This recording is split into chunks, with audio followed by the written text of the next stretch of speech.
ด้านจะได้เนี่ยเมื่อกี้ลืมอ่ะตุลงวัดน้ำหกผมว่าไปเลยตุลงสักเดือนเมื่อกี้ลืมอ่ะวัดน้ำหูก็ว่าไปว่าสักตัวไปเปลี่ยนชื่อวัดเพิ่นนะญาติโยมช่วงเช้านี้เราก็จะมีการสวดมนต์ทำวัดโดยเมตตาบารมีธรรมอาจารย์พระครูสุเมธธรรมเสวี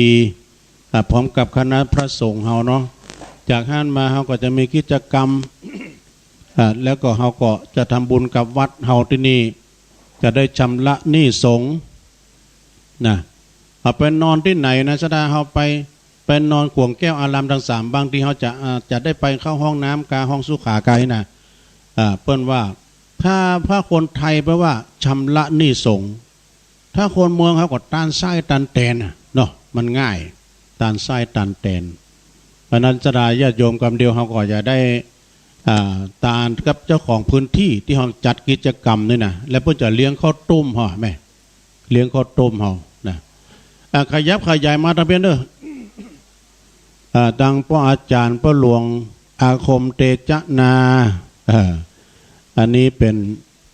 เจ้าหน้าที่ดีเจผู้อาวุโสเขาบางคนมาถามว่าตัวหลวงไผ่ได้ห้องเพลงอันเนี่ยเพลงอะไรยังเพลงสังขารธรรมนี่ตัวจริงเสียงจริงเพิ่นมาแต่คืนแล้วเพิ่นเป็นพ่ออาจารย์ครับลงนานนี่นะแล้วก็ที่ลืมมาได้ทำท่านหนึ่งนะฮะท่านผู้หมวดชัยพรพิมพ์สมุทรอันนี้เป็นเจ้าหน้าที่เฮาที่ว่ามีความสามารถเป็นพิธีกรเอาได้อย่างก็ได้นะแล้วก็เปิ้นก็ได้มาช่วยงานสนองงานครูบาอาจารย์เฮาเป็นคนไทยด้วยเปิ้นเป็นคนไทยนะเกลือเดียวกับตุลุงเนี่ยเสี่ยวเดียวกันจะจัดหาที่นั่งตามสบายนะโยมเนอะวันนี้จะมีของแจกนะของดีเป็นวัตถุมงคลภาพของหลวงพ่อพระครูวิธานธรรมทินนะเยกะแต่ที่เปิ้นจะได้แจกกันนะไปข้าได้ของดีมานั่งใกล้ๆเพ่ก็เดี๋ยวจะได้แจกของดีกันอันเนี้ยญาติโยมต้องกินไปตันไปตึงมื้อตึงวันนี่นะเขาอยู่ดีกินดีเปิ้นได้กินเขาก็กินเปิ้นได้ทานเขาก็ได้ทานเปิ้นไปเขาก็ได้ไปมีสุขภาพพลานามัยสมบูรณ์แข็งแรงหน้าแดงแสงเหือดีที่สุดเนาะเป็นดีที่สุดนะญาติโยมภัยเจ็บป่วยไข้บ่ได้พยาธิพยำอย่างนี้นะอยู่ดีสบายโอ้ยมันเป็นโชคอันใหญ่เหมือนเปิ้นถูกหวยกันเนอะเวลาเขาเจ็บอดแอดกาไอ้น่ะพูดว่ามันไปม่วนจะได้มีสตุ้งสตังมันก็ไม่ค่อยมีความหมาย แต่ว่าเขาเปิ้นไปได้ไปเปิ้นกินได้กินอย่างเขาทั้งหลายเนี่ยมันม่วนนะแม่มาบาดเจ็บบาดปวดเนี่ยนะมันม่วนสุขภาพพลานามัยเนี่ยสำคัญที่สุดรักษาเนอะโยมเนอะรักษาธาตุขันธ์ให้ดีๆ อย่าเจ็บอย่าป่วยอย่าเจ็บอย่าจนนี่นะกาแฟมีมุมพุทธโยมเนอะเอาพระจะฮับกาแฟก็เชิญได้ เจริญปอนเนอะหาที่นั่งกันเดียวก็ศรัทธาญาติโยมก็กะเกียมกันไผ่เข้าห้องน้ำอย่างก็ตามอัธยาศัยแล้วก็มานั่งเรียงรายกันเวลาขณะนี้ก็เป็นเวลาอยู่ตีสี่พอดีเหรอ04:0004:00น่ะคุณแม่ศิริเจริญพรอรุณสวัสดิ์จ้าแต่กี้ตุลุงว่ากู๊ดไนท์จ้าไอ้บอกแม่นที่ใดกู๊ดมอร์นิ่งเพราะว่าตุลุงนี่จบปริญญามาเมินเนาะปริญญาบนหลังควายเจิญเจ้านั่งมุมนั้นได้โอ้แม่นงรักพิษทองจาเขาเจริญพรแม่ชีตอนนี้เลยจ้าขยับเข้ามานะเยอะแจกของดีนะ พี่น้องเวียงป่าเป้ายมพัฒนันก่อนนั้นเลยเจริญพรจ้ะสาธุเมื่อคืนไปนอนที่ไหนวัดศรีสะเกดเนาะแม่นกะวัดศรีสะเกดโอ้เนี่ยวัดเจ้าคณะอีกด้วยนะฮะก็ลุงนอนเนี่ยปุถุนอนกัน2 คนลูกกันนอนกลางนั้นการเปิ้นอู้กันนอนติดพันไอ้เฮาก็เพียแค่รับกองพุทธสลายมอบเฮารับเลยรับแล้วสะดุ้ง เจริญพรเนอะสะดุ้งตื่นมาเป็นว่าแจ้งแล้วด้วยนะตี2ปลายพี่นันณัฐวุฒิไปห้องตุลุง ทีแรกจะจัดรายการอย่างท่านพระครูอภิวัฒนวิกรมเปิ้นป่งปั่นตุลุง3 โมงเอาเลยเนอะอุปกรณ์บ่าตี 3พยายามลุกกันเด้อเนี่ยเปิ้นนอนก้องพี่นันนัทวุฒิก็เก่งใจเปิ้นว่าตุลุงผมเริ่มกล้าเปิดเครื่องดูเปิ้นรับเนี่ยกองเปิ้นตื่นสักคน2 คนนี่เอาแล้วเนี่ยท่านพระครูอันสุเมธเอาเลยกันพระครูวรธรรมมานั่นเอาเลยตุ๊เอาเปิดพี่นันก็เลยปล่อยไมค์มาให้ตุลุงเนี่ยจัดให้เอาตึกน่าเสียดายเวลาเนาะที่จริงนี้ทางสถานีเพิ่นเปิดเมินแล้วอาจารย์พระครูอาจารย์เฮานะฮะวิสุวัตวรกิจโจเพิ่นเปิดทั้งหมดตี 2 ปลายแล้วปล่อยเพลงชายเมืองสิงห์ไปเรื่อยๆวันนี้วันติดเนอะญาติโยมทั้งหลายเป็นวันดีแต่วันหนึ่งนะวันเมงก็สดใสวันไตก็มดปอดเป็นยอดมหาทานังเฮามากินมาทานกันนี่มันม้วนแต่คืนแล้วหันแม่ครูแม่หมอล่าเปิ้นเอาไปจะหอมจะให้จะหอมบ่เปิ้นหอมจะไหลคือจะมาฮอดไปพุทธศิคีรีเนาะเปิ้นจะแปลงห้องน้ำบ่แม่หมอเปิ้นเอาขันห้อนก็เดือนได้10,000 ปลายมันได้สักบาทเอาหอมท่านพระครูท่านอาจารย์วรรณชัยไปกุปีเนาะเนี่ยนาบุญนาญาโยมเนาะทานศีลภาวนาฝังในจิตในใจเฮาเนี่ยเขาทานนะเบิกบานใจลูกนะเบิกบานจิตเบิกบานใจอิ่มเอิบใจเมื่อขึ้นมาเมื่อใดนะมันใจดีลูกมันอุ่นใจอึกมึกอาจารย์พระครูสุเมธว่าซ่อหาไว้เนอะซ่อหาอันเข้าห่อไว้ป่าไทยยังเพื่อนว่าเป็นประจำนะป่าไทยยังคือเข้าห่อเหมือนกับเขาจะไปหาเฮ็ดทอบอีแม่เขาไปแพร่เพื่อนห่อเข้ากันไปโมดห้อมได้ห่อแล้วจะไปกินที่ไหนเนาะเกียมไว้เนอะโยมเนอะอย่างประเดี๋ยวนี้เกียมไว้เกียมไว้สดาญาติโยมก็หาที่นั่งกันรอครูบาอาจารย์เนาะมันนั่งใกล้ๆไปนะแม่ดูบุญจะแจกของดีนะท่านพระครูปฏิภาณธรรมทินเปิ้นก็จะมานะก็เดียวนะเปิ้นจะมาเนี่ยถ้าไปอยู่ไกลนี่อาจจะบัดทั่วถึงเนาะแถวหน้าเลยจ้าเจริญพรเฮามาอย่างนี้นะแม่ต้องทำใจเนอะคนหลวงคนหลายอรุณสวัสดิ์เนอะคุณแม่จันเพ็ญคำโพธานะอันนี้มหารัตนอุบาสิกาแก้วแล้วก็ทีมงานตังสายตังในเมืองนะแม่เฮียตาคามแล้วก็เฮามาอย่างนี้ต้องทำใจคนมันหลวงมันหลายบางพ่องก่อนนอนเคยนอนคนเดียวมันรับดีอันนี้เขามานอนโอ้ยข้ามมือมาขนน้ำเลยเนาะมันนอนขนมันก็เป็นธรรมดานะมันมากันหลวงกันหลายต้องทำใจนะโยมเนอะเอามาอย่างนี้นะต้องทำใจแต่เป็นญาติกันทั้งนั้นนะโยมนะมามันจะบ้านเดียวรู้มันจะว่าบทอันเนี้ยพี่น้องห้วยนำด้านถึงหมดมันใจมันกระจายกันเนาะเอาเป็นคนรู้จักกันในญาติธรรมเรียกว่าวิสาสาปรมายาติความคุ้นเคยนั้นเป็นญาติอย่างยิ่งนะได้คุ้นเคยกันไว้แหมกรรมนี่เขาจะไปปะกันในวันที่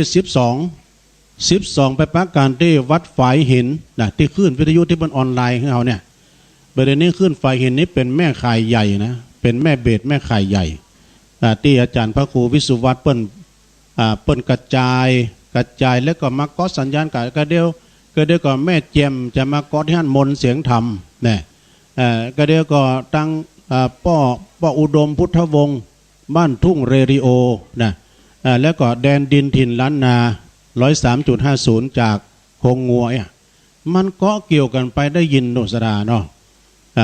อย่างที่ท่านอาจารย์พระครูอภิวัฒนวิกรมเปิ้นบอกว่าเหมือนกับเฮายิงหนังสติ๊กเนี่ยยิงกงหนังสติ๊กไปตึกที่หันปุ๊บเนี่ยเฮาก็ตึกหันเนาะสมมติว่าเฮามีกะที่ดอยหล่อเฮานะ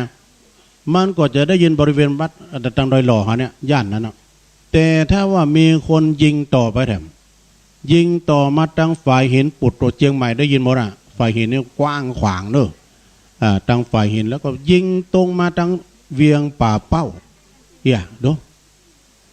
และบริเวณนี้โครงการอาจารย์พระครูอภิวัฒนวิกรมเนี่ยเปิ้นไปพันธมิตรกับพวกแม่สายดูเดือนหน้าเนี่ยจะไปออกไปแม่สายพวกนั้นอีแม่ดูทิศกับพวกน่ะถ้าขี้เหล็กได้ยินหมดบริเวณแถบนั้น วันที่หนึ่งวันผู้วันเฮือนนี่ก็จะไปออกที่ชัยปราการบ้านต้าเรดิโอดูเนี่ยคลื่นของคนเท่าเฮานี่นะสดาประเด็นนี้เปิ้นหันมาฟังนักพบอย่างเปิ้นได้ไปไหนดูโควิดอ่ะเปิ้นเลยฟังทำอ่ะเลยเปิ้นเลยติดเฮาเนาะฟังมาได้ไหมเนาะซื้อถ่านใน2 ก้อนอ๋อจิตอาสาแม่หมอล่าหันก็เดี๋ยวประมาณแจ้งมาหน่อยแม่รถตู้เป็นกำลังมาเนอะก็ต้องขอเจริญพรขอบคุณครับผู้สำคัญแถมคนหนึ่งแถมท่านหนึ่งนะที่เขาได้มาที่นี่นะเพราะคนสำคัญบุคคลนั้นก็คือโชเฟอร์สารถีคนขับรถนะทุกคนทุกท่านที่นำปลาสายบุญเฮาเนาะนำปลาสายบุญเฮามาถึงสถานที่โดยปลอดภัยนะแล้วก็ม้วนเฮาอยู่ในรถอู้กันไปแม่เขาอยู่ในรถเฮาอู้กันไปเล่าขวัญกันไปเล่าขวัญอ่ะอู้เฮาอู้กันไปมันม้วนแม่เอ้ยเนาะอยู่บ้านเฮาไม่ได้หันหยังนะก็วัดเฮาได้อยู่สู่ย่ำตาลก็มันมีวิสัยทัศน์กว้างไกลไปเปิดโลกทัศน์นะไปเปิดโลกทัศน์กว้างอันนี้2 ปีที่แล้วตุลุงก็เคยมานะมากับอาจารย์พระครูอภิวัฒนวิกรมคราวนั้นญาติโยมจะได้มาลูกพระครูสุเมธก็เนี่ยกะเพื่อนมากันนะตุลุงก็มานอนนี่คืนปีนั้นจำได้ว่าคนตุเจ้ามาลำรถตู้อาหารการฉันเนี่ยตอนเจ้าในแม่เอ้ยกินจนพ่อหมูควายเพื่อมาถวายนะมันจะหันแกกินก็มันนักมาได้แม่เนี่ยมานั่งตรงนี้ได้นะแถวหน้าเลยจ้าตอนนี้เมตตาบารมีธรรมอาจารย์พระครูสุเมธมาแล้วไหว้พระพร้อมกันยาราหังสัพพฟังทั่วกระเดียวปัจจัยมันยังกลัวอีแม่จะเงาลับ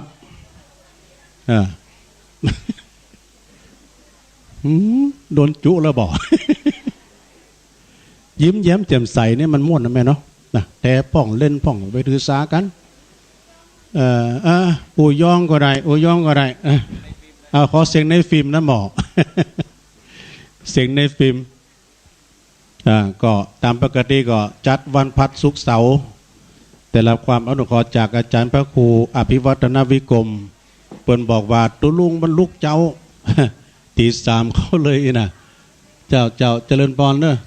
นี่นั่งได้นะพี่นั่งได้หมดแม่จันเอาตอนนี้เลยใกล้ๆนี่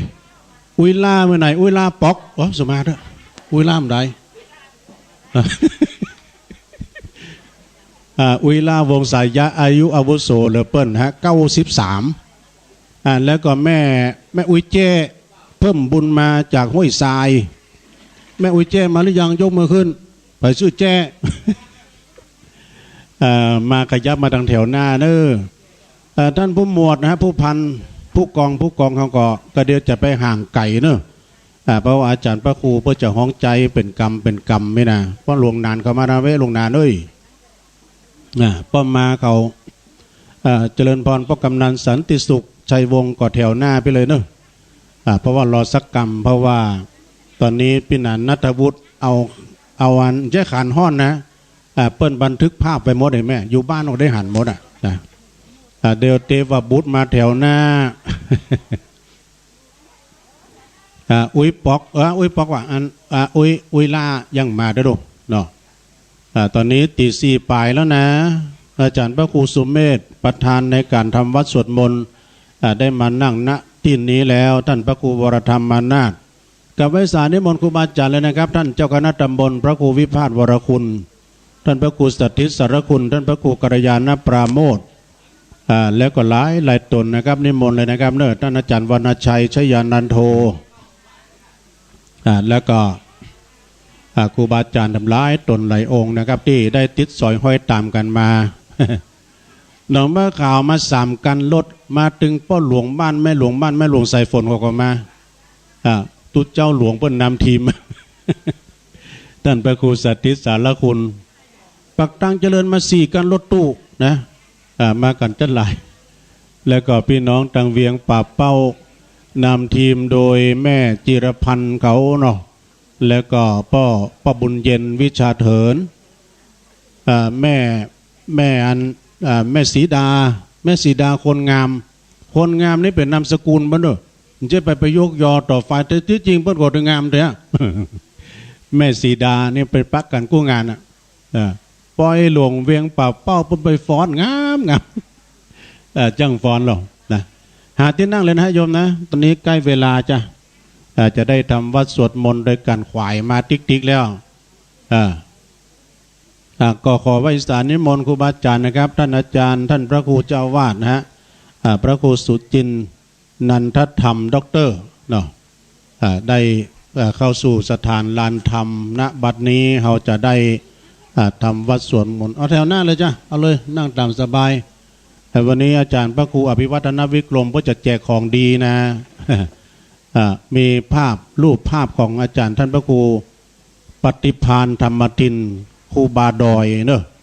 ครูบาดอยเปิ้นก็จะได้แจกให้พี่น้องสถานจะกุ้มบ่ฮู้นะถ้าอยู่ทางป่ายนะมันเจริญพรพระกำนันนี่เลยฮะนี่เลยเนี่ยตั้งหลังทุกเจ้านี่เลยนี่จะมีไผ่ทุกเจ้ามันจะนักเจริญพรนี่เลยฮะวันนี้ได้รับเกียรติจากพระกำนันสันติสุขชัยวงศ์นะฮะอันนี้ก็เปิ้นมหาอุบาสกไปที่ไหนบอกว่างานเขาดำงานอย่างงานบุญงานอย่างต่างเปิ้นก็ไปเป็นประธานในการจุดธูปเทียนนะมาเป็นเก้าเป็นกัน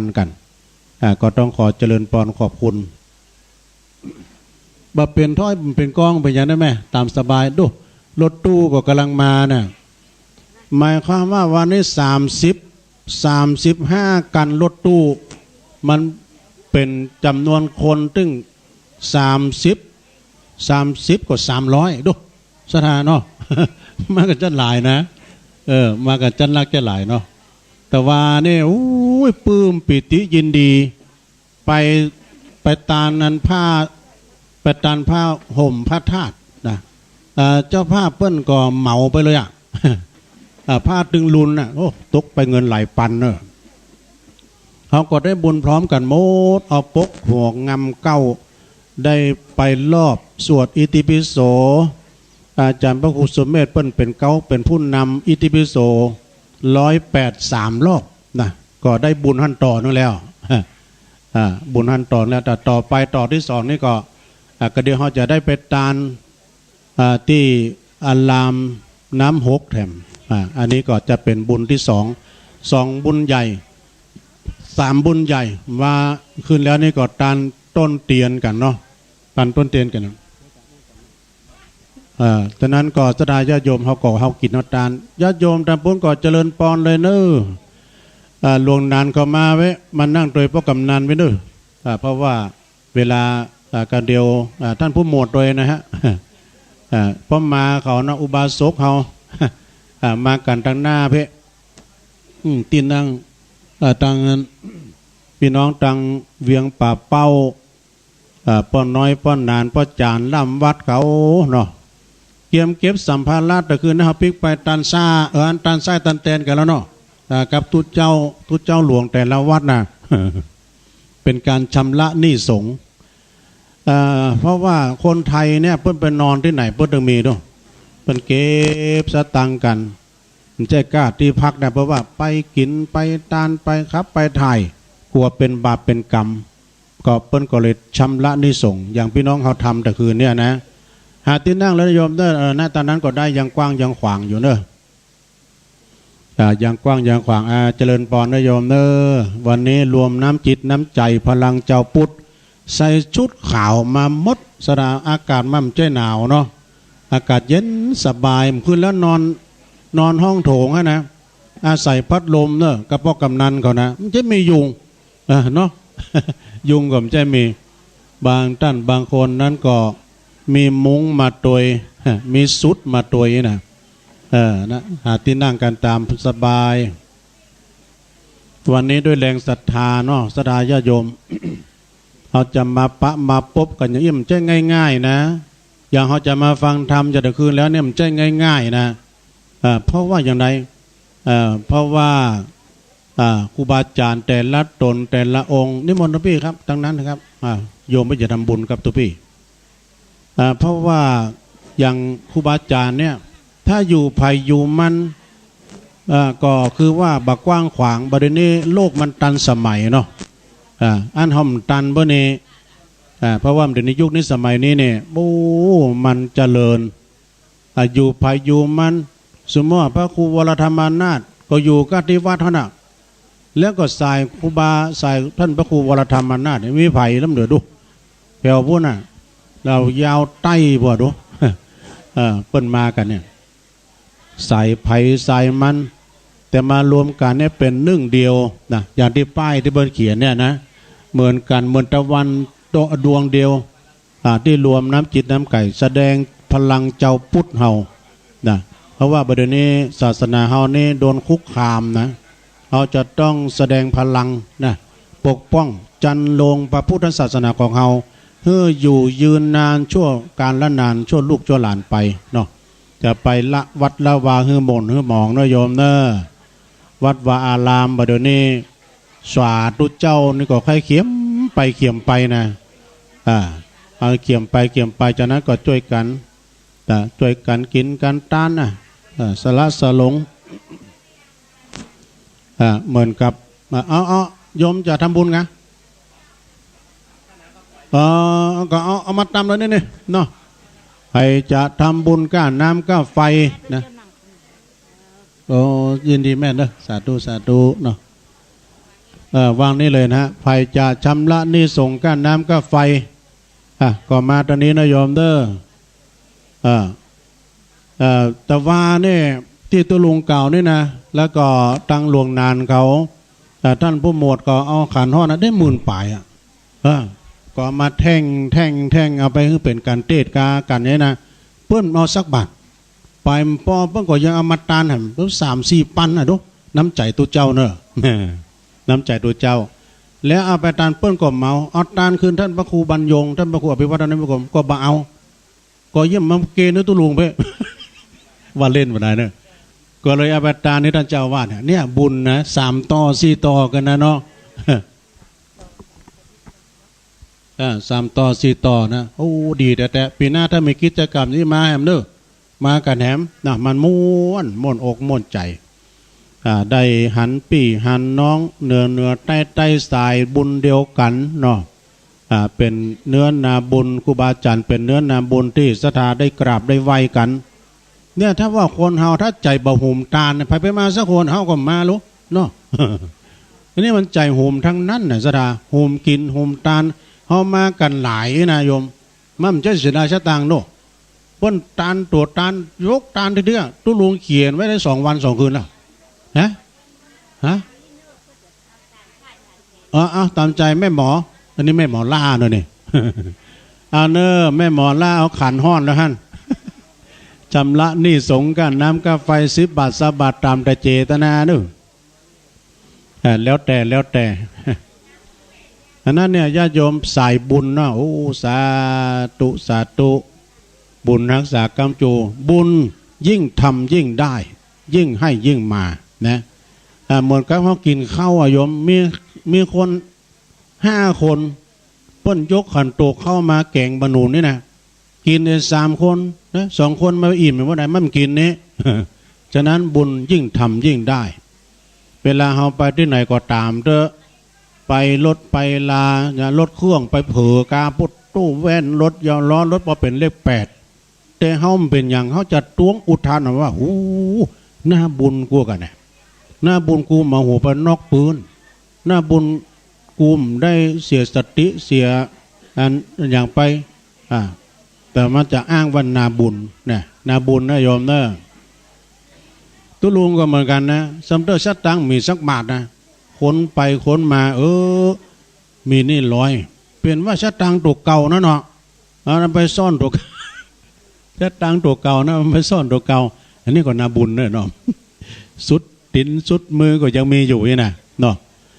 เอาแม่หมอล่ากำขันห้อนไปแล้วนะบุญเปิ้นว่าบอกบุญบ่อยๆมักถอยศรัทธาเนี่ยแต่ว่าก็ตาลละตุมาคนละตี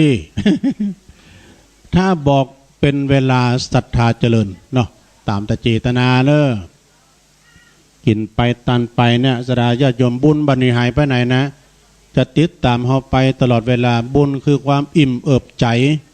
บุญคือความปราบปลื้มปิติยินดีกึศมาเมื่อใดอุ่นใจอึกนึกนะอย่างอาจารย์พระครูเพิ่นบอกพระครูสุเมธว่า ซ้อหาไว้เนอป่าไทยยังนะเข้าหอ เข้าหอป่าไทยยังเขาเดี๋ยวซัมเตอร์เปิ้นอดกันเขาหันก็โยมเนาะหันก็เอาไปทางกรุงเทพก็ดีตันใดก็ดีเปิ้นจะอยู่กันนะที่เปิ้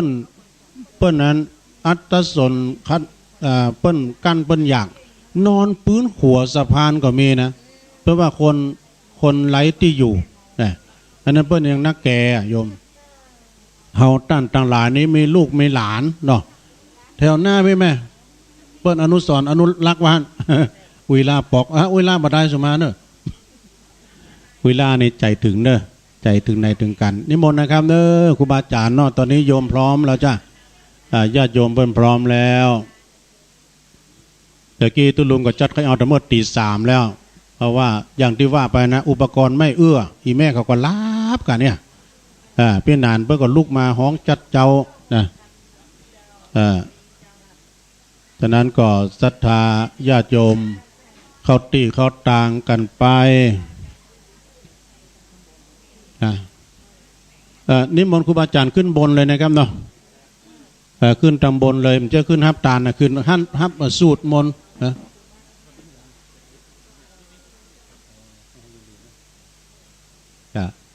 ข่าวไว้สาครูบาอาจารย์ขึ้นตำบลเลยนะครับทุกตนทุกองค์ทุกท่านเลยนะครับเนาะทุลุงอยู่ลุ่มนี่นี่นิมนต์นะฮะนิมนต์อันนี้สาธุสาธุ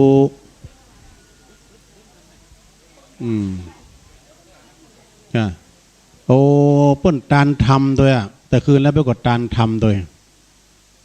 ตานน้ำตานทำเป็นกับเป็นกันเป็นกันตัวเดี๋ยวนี้มนต์อาจารย์พระครูอภิวัฒนวิกรมดำเนินการต่อไปไว้สารนะครับเนอะแปลงได้แปลงเตียนกับตัวนี้เตียนใหม่ไหมก็ตุลุงก็ตาบ่ค่อยดีเขาก็ว่าบนแปลงนะเป็นว่าอันเก่ากะแปลงทำไมเนาะแปลงทำไมพ่อกำนันสันติสุขก็กำลังจะแปลงเตียนกำเดียวหลวงนานก่อนเนอะผู้หมวดเขามาทางในเป็นนั่นนะมาใกล้ๆกับท่านพระครูเดี๋ยวเขาก็จะได้ทำกิจกรรมทำวัดสวดมนต์ร่วมกัน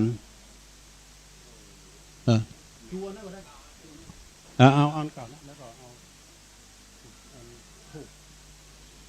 ตอนนี้ก็นิมนต์ท่านอาจารย์พระครูอภิวัฒนวิกรมนะครับนะนิมนต์นะครับ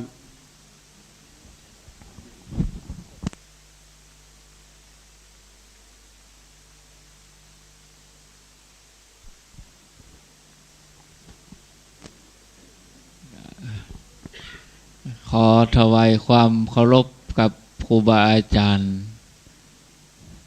จุตนจุองค์อรุณสวัสดิ์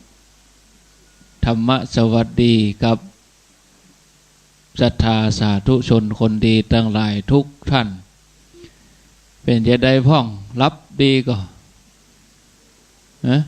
รับก้มรับแก้มพ่องก็บ่รับมาอีบ่คุยถุงเสี่ยวกะ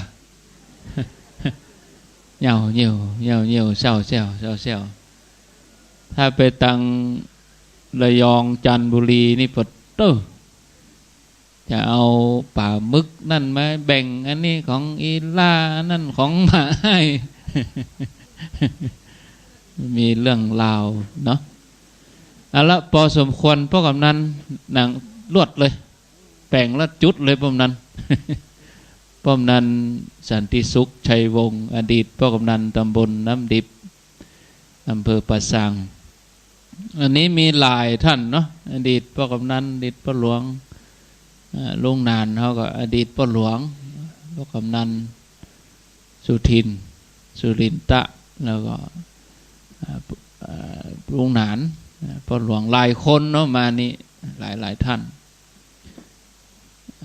ไวเนอร์ศรัทธาเราจะสวดกันประมาณชั่วโมงไปถึงตี 5 กึ่งแล้วก็จะนิมนต์ครูบาอาจารย์ได้อู้กับศรัทธาทีละตนเอาจนฮอด6 โมงครึ่งแล้วก็เขาก็จะกินข้าวต้มแล้วก็ตาลที่วัดหนองปลาค่าที่นี่เป็นชำระหนี้สงฆ์เสร็จแล้วก็7 โมงครึ่ง8บ่เกิน8 โมงเขาจะออก ออกจากที่นี่ไปเนาะนิมนต์ครับ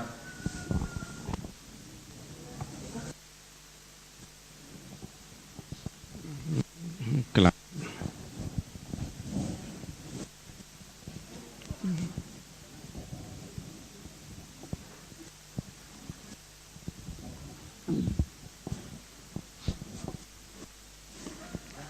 ว่าดังๆด้วยกันเนอะ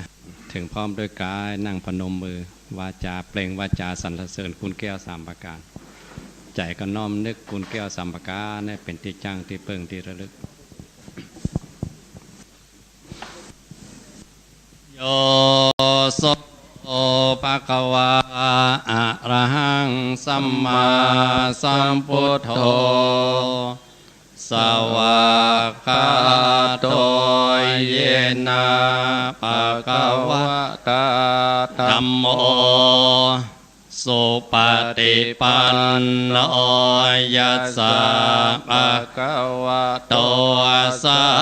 วกสังโฆ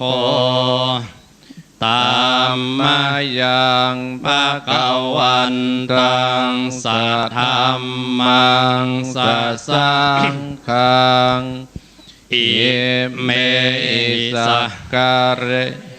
ยะถาระหังอาโรปิเตหิอภิปุ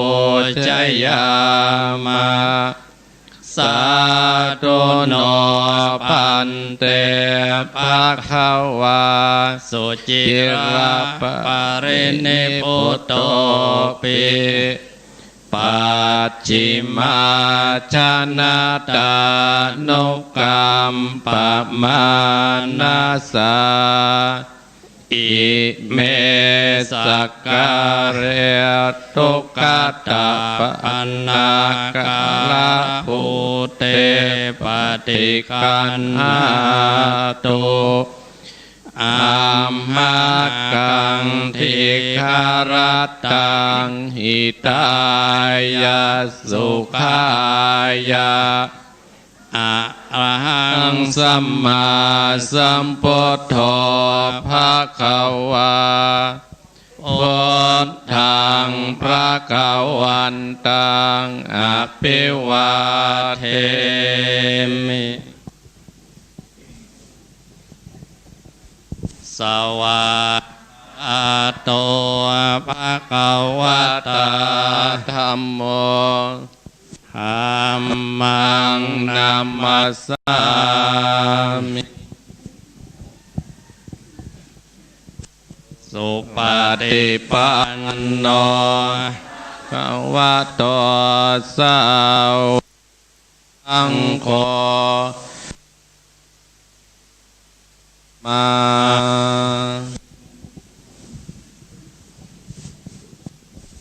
หันยังพุทธสสะภะคะวะโตปุปภาคณมการังกโรมะนะโมตัสสะภะคะวะโตอะระหะโตสัมมาสัมพุทธัสสะนะโมตัสสะภะคะวะโตอะระหะโตสัมมาสัมพุทธัสสะนะโมตัสสะภะคะวะโตอะระหะโตสัมมาสัมพุทธัสสะอันนามยังพุทธาปิตุติกโรมาเสโยโสตถาคตอะระหังสัมมาสัมพุทโธวิชชาจารณะสัมปันโนสุขโตโลกเวโตอนุตตรปุริสธรรมสารติสอานังพุทโธภะคะวาโยอิมังโลกังสะเทวะ สัมมาระกังสัพพะมะกังสัจสะมะนะปรามะนิงปัจจังสะเทวมนุนสายังอภิญญาสัจจิกัตตวาปเวทเสธรรมังเทเสสิอาติกัลลยามัตเจกัลลยานังปริโยสานกัลลยานังสัทธังสัจนังเกวะละปริปุณังปริสุทธังปรหมจาปกาเสสิตามังกวันตังอภิปูชยามิตามะกวันตังศิรสานามามิสถาสังเกตบำติ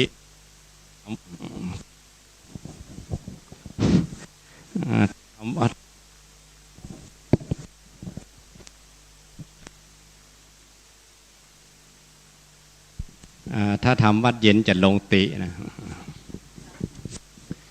หันนามายังธรรมาปิตุติงกโรมะเสโยโสสวากาโตภะคะวะตาธัมโมสันติติโกอากาเอหิปัสสิโกโอปัญญิโกปันเวทิตาโพวินโยเหตามั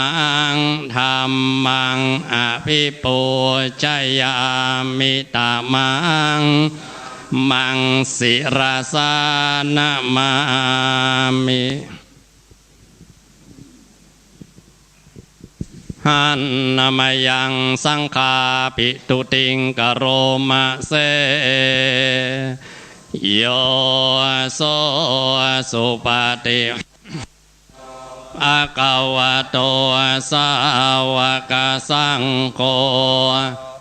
โอโชปฏิปันโนภะคะสาวกสังโฆยา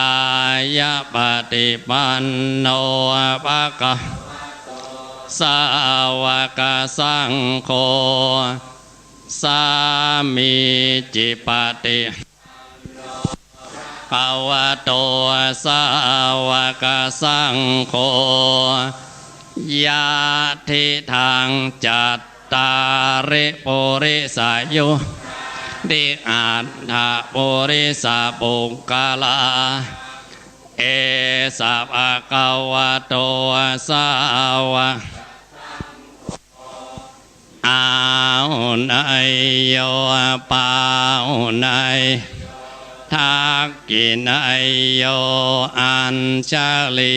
กะระนิโยอนุตตระยะเกตังโลกัสสาตามังสังฆังอภิปูชยามิตามะสังฆังศิรสานามามิ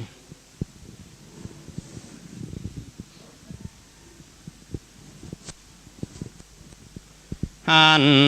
นามายังระตนัตตยปนมกาตาโยเจวสังเวกาปริกิตนะปทัญจะปนามะเสโอโทสุสุโทกรุณามันนาโวโยจันตสุทาปะละยานะโลจโนโลกัสสะปะปุปะกิเลสกาตะโกวันธามิปุณทังอาหามาทะเรนะตัง ธัมโมปฏิปวิยตัสสะสัทธุโนโยมาคปากามตะเพทะพินนโกโล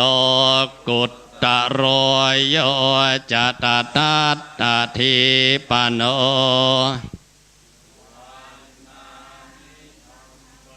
อาหามาตะเรสุเกตาปยติตาสันยิโตโยเตตาสันโตสุขตานุโปตะโกลาปะโนอริโยสุเม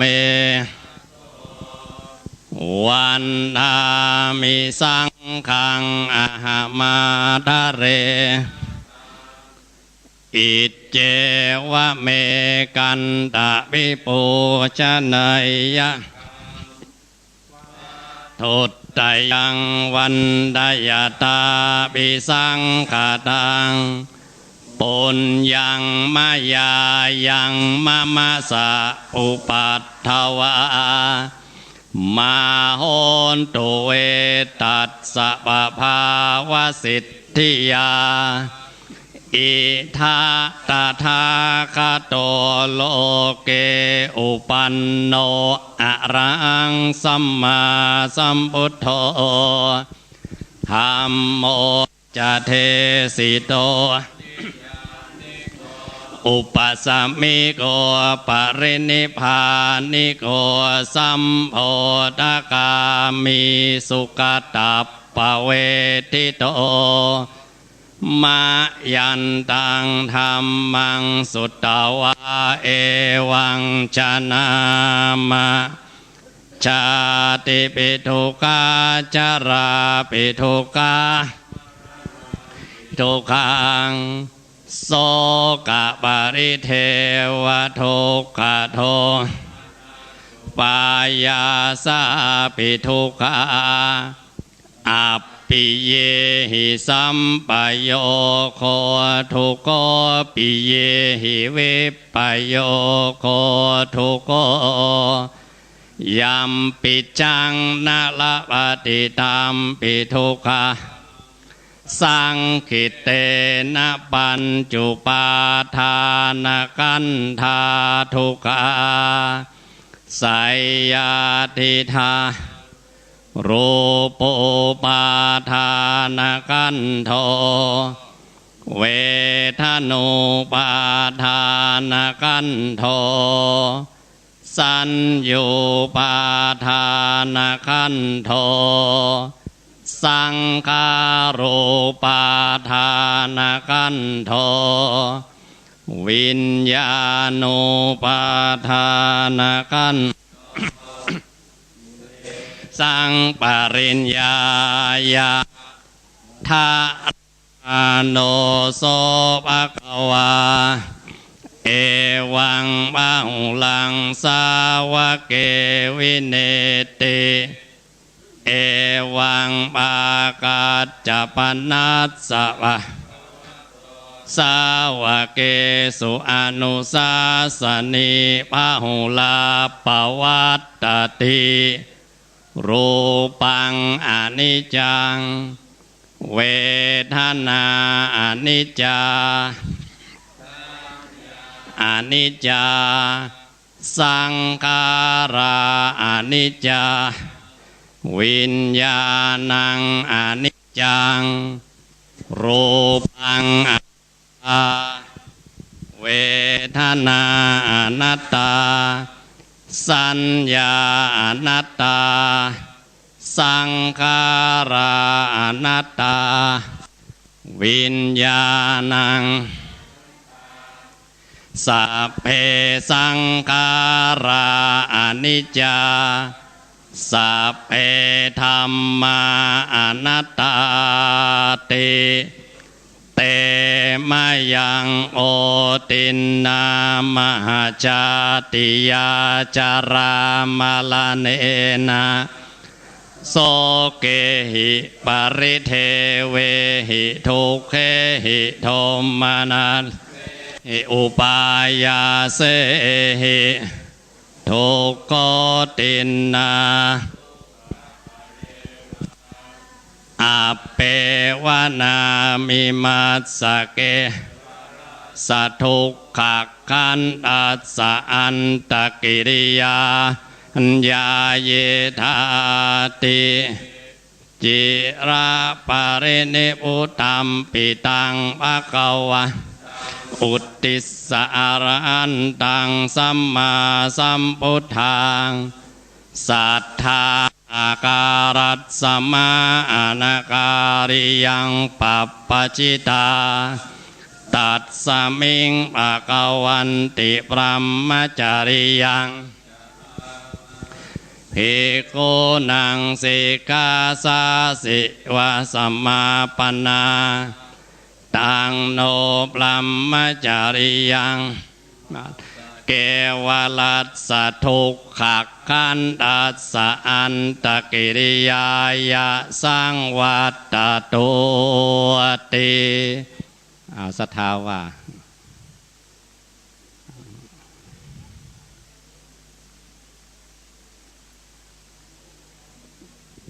มาจากหลายบ้านเนาะบอกว่าแล้วเนาะ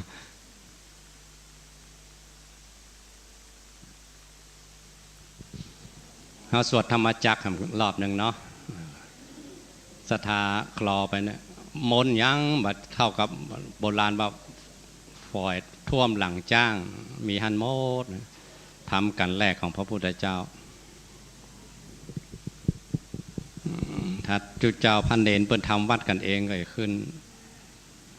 ปฏิสังขายโยยถาปัจจยังแต่อันนี้ศรัทธามาด้วยกันเนาะ นะโมตัสสะภะคะวะโตอะระหะโตสัมมาสัมพุทธัสสะนะโมตัส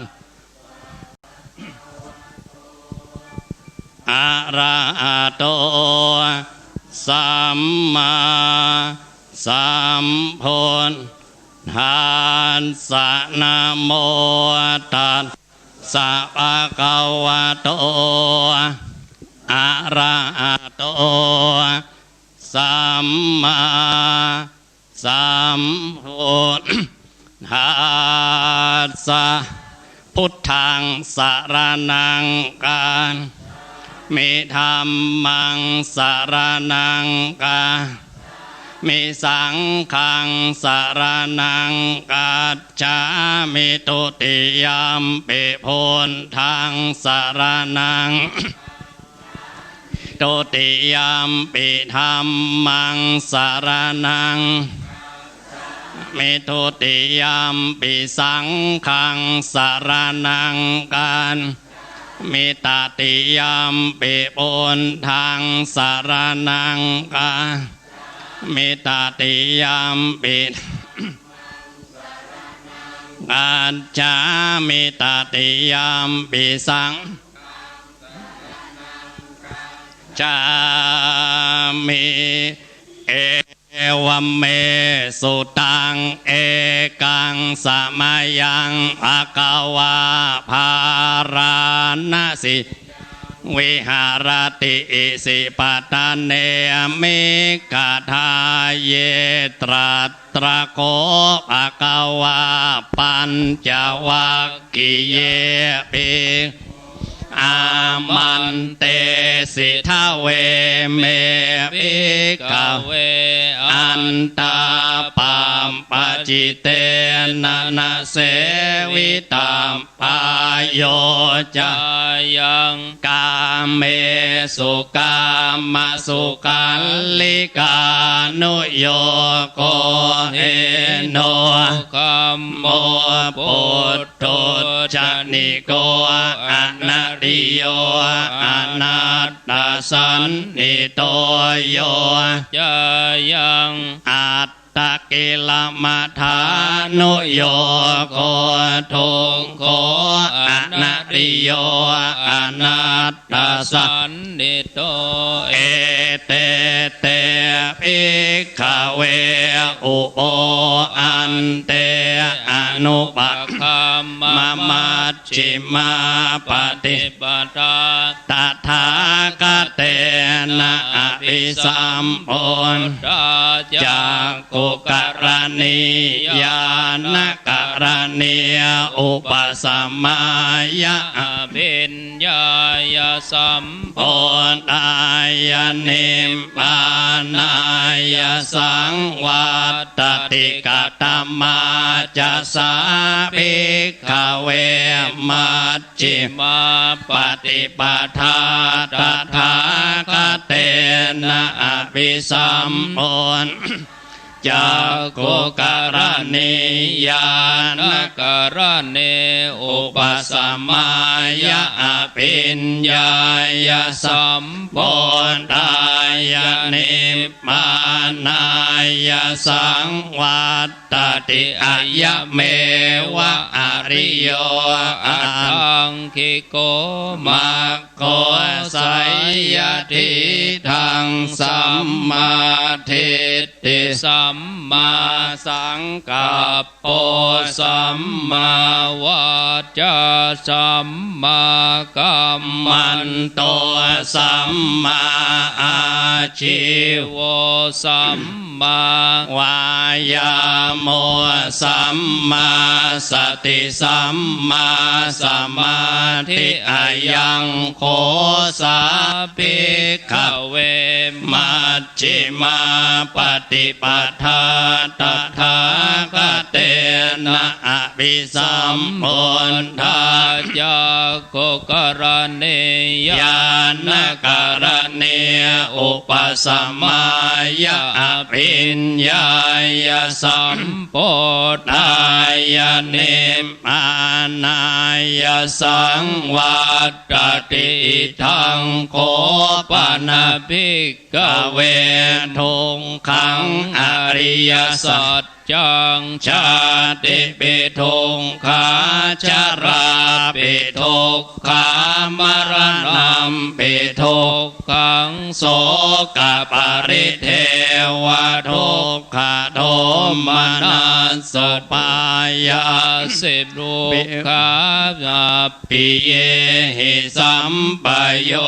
โคทุปิเยหิวิปปโยโคทุกขยัมปิจังนะละปฏิตัมปิทุกขังสังกิเตนะปัญจุปาทานขันธาทุกขาอิทังโคปนะภิกขเวทุกขสมุทัยโยอริยสัจจังยายังตัณหาโวโนปวิกานันติราคะสหกตราปินันทิเนสัยยทิทังกามตัณหาภวตัณหาวิภาวตัณหาอิทังโคปนะภิกขเวทุกขนิโรธอริยสัจจังโยตัสสะเยวตัณหายะเสสวิราคะนิโรธจาโค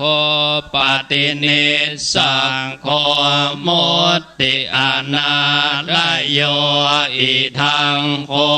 ปนะภิกขเวทุกขนิโรธคามิเนปฏิปทาอริยสัจจังอายะเมวะอริโยอันทังกิโกมาโคสัยยทิทังสัมมาทิฏฐิสัมมาสังกัปโปสัมมา สัมมากัมมันโตสัมมาอาชีโวสัมมาวายาโมสัมมาสติสัมมาสมาธิอิทังทุกขังอริยสัจจันติเมภิกขเวปุเพอนันโนสุเตสุธัมเมสุจักขุงอุตตปาทิญาณังอุตตปาทิปัญญาอุตตปาทิวิชชาอุตตปาทิอาโลโกอุตตปาทิตังโคปนิตังทุกขังอริยสัจจังปริญญายันติเมภิกขเวปุพเพอนันโนสุเตสุธัมเมสุจักขุงอุตตปาทิญาณังอุตตปาทิปัญญาอุตตติวิชชาอุตตปาทิอาโลโกอุตตปาทิตังโคปนิทังทุกขังอริยสัจจังปริญญาตันติเมขเวปุพเพอนันโนสุเตสุธัมเมสุจักขุงอุตตปาทิญาณังอุตตปาทิปัญญาอุตตปาทิวิชชาอุตตปาทิอาโลโกอุตตปาทิอิทังทุกขสมุทัยโยอริยสัจจันติเมภิกขเวปุมอนันโนสุเตสุธัมเมสุจักขุงอุตตปาทิญาณังอุตตปาทิปัญญาอุตตปาทิวิชชาอุตตปาทิอาโลโกอุตตปาทิตังโคปนิทังทุกขสมุทัยโยอริยสัจจังปหาตามพันติเมภิกขเวปุพเพอนันโนสุเตสุธัมเมสุจักขุงอุตตปาทิญาณังอุตตปาทิปัญญาอุตตปาทิวิชชาอุตตปาทิอาโลโกอุตตปาทิตังโคปนิทังทุกขสมุทัยโยอริยสัจจังปะเอนันติเมภิกขเวปุพเพอนันโนสุเตสุธัมเมสุจักขุงอุตตปาทิญาณังอุตตปาทิปัญญาอุตตปาทิวิชชาอุตตปาทิอาโลโกอุตตปาทิอิทังทุกขนิโรโธอริยสัจจันติเมภิกขเวปุพเพอนันโนสุเตสุธัมเมสุจักขุงอุตตปาทิญาณังทิปัญญาอุตตปาทิวิชชาอุตตปาทิอาโลโกอุตตปาทิตังโคปนิตังทุกขนิโรโธ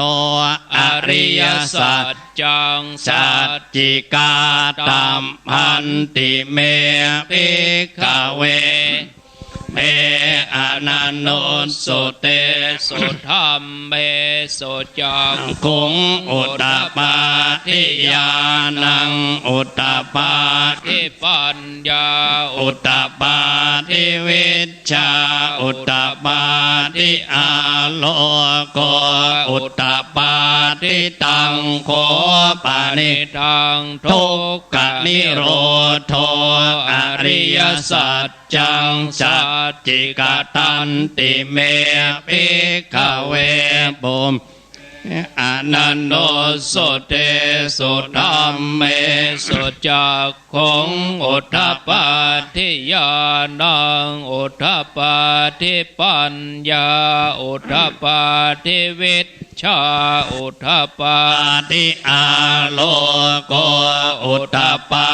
ทิอิทังทุกขนิโรธกามินีปฏิปทาอริยสัจจันติเมภิกขเวบุพเพอนันโนสุเตสุธัมเม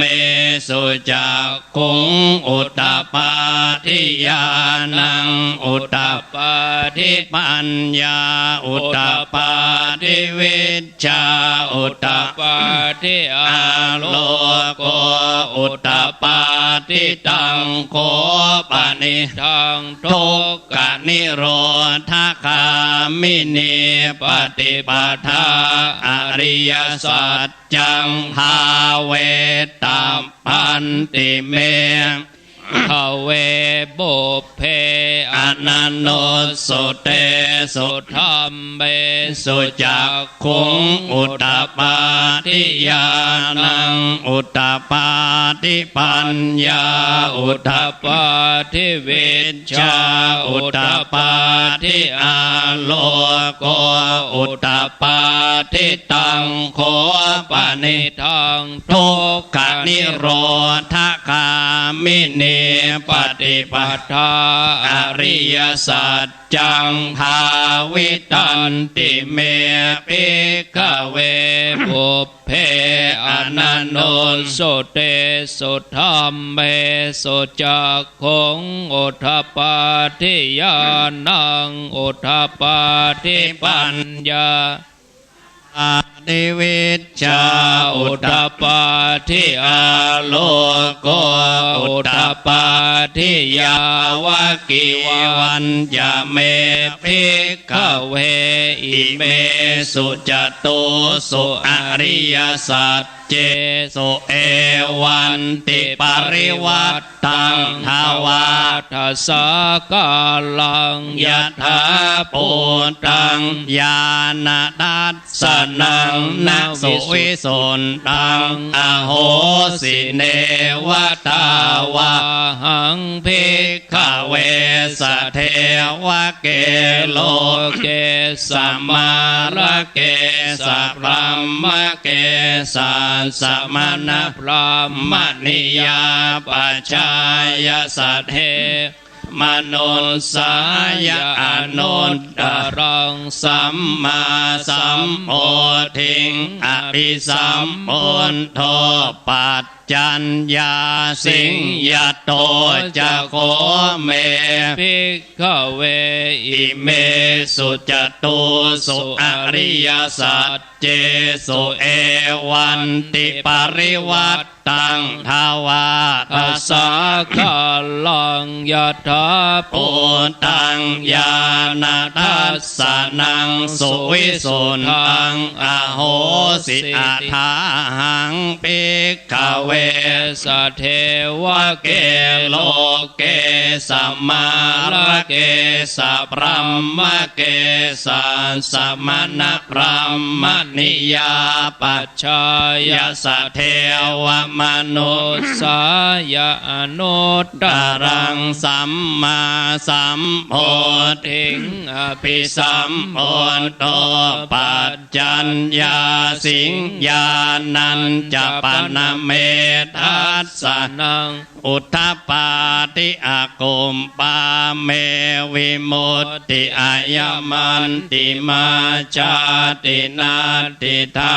นิปุนาภโวติธรรมโวจะภควะอัตตมนาเตปิโคภควะ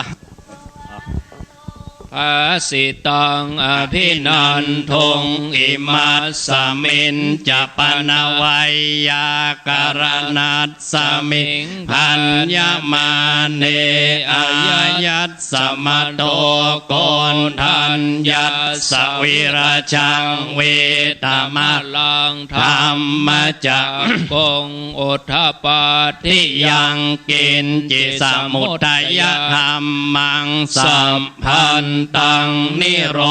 ธธรรมันติปวัตติเตจะภควตาธรรมจักเกภูมิมาเทวาสัตธรรมนุนสาเวสุงเอตัมภควตาภาราณสิยังอิสิปตะเนมิขทายเยอนุตตรังธรรมจักกังปวัตติตังอัปปติวัตติยังสมะเนนะวาพระมะเนนะวาเทเวนะวามาเรนะวาพระมุนาวาเกนะจิวะโลกัสสมินเตโหมานังเทวานังสันนังสุตตวาจาตุมมหาราชิกาเทวาสันนมนุนสาเวสุงจาตุมมหาราชิกานังวานังสันนังสุตตวาตาวติงสาเทวาสันนมนุนสาเวสุงตาวติงสานังเทวา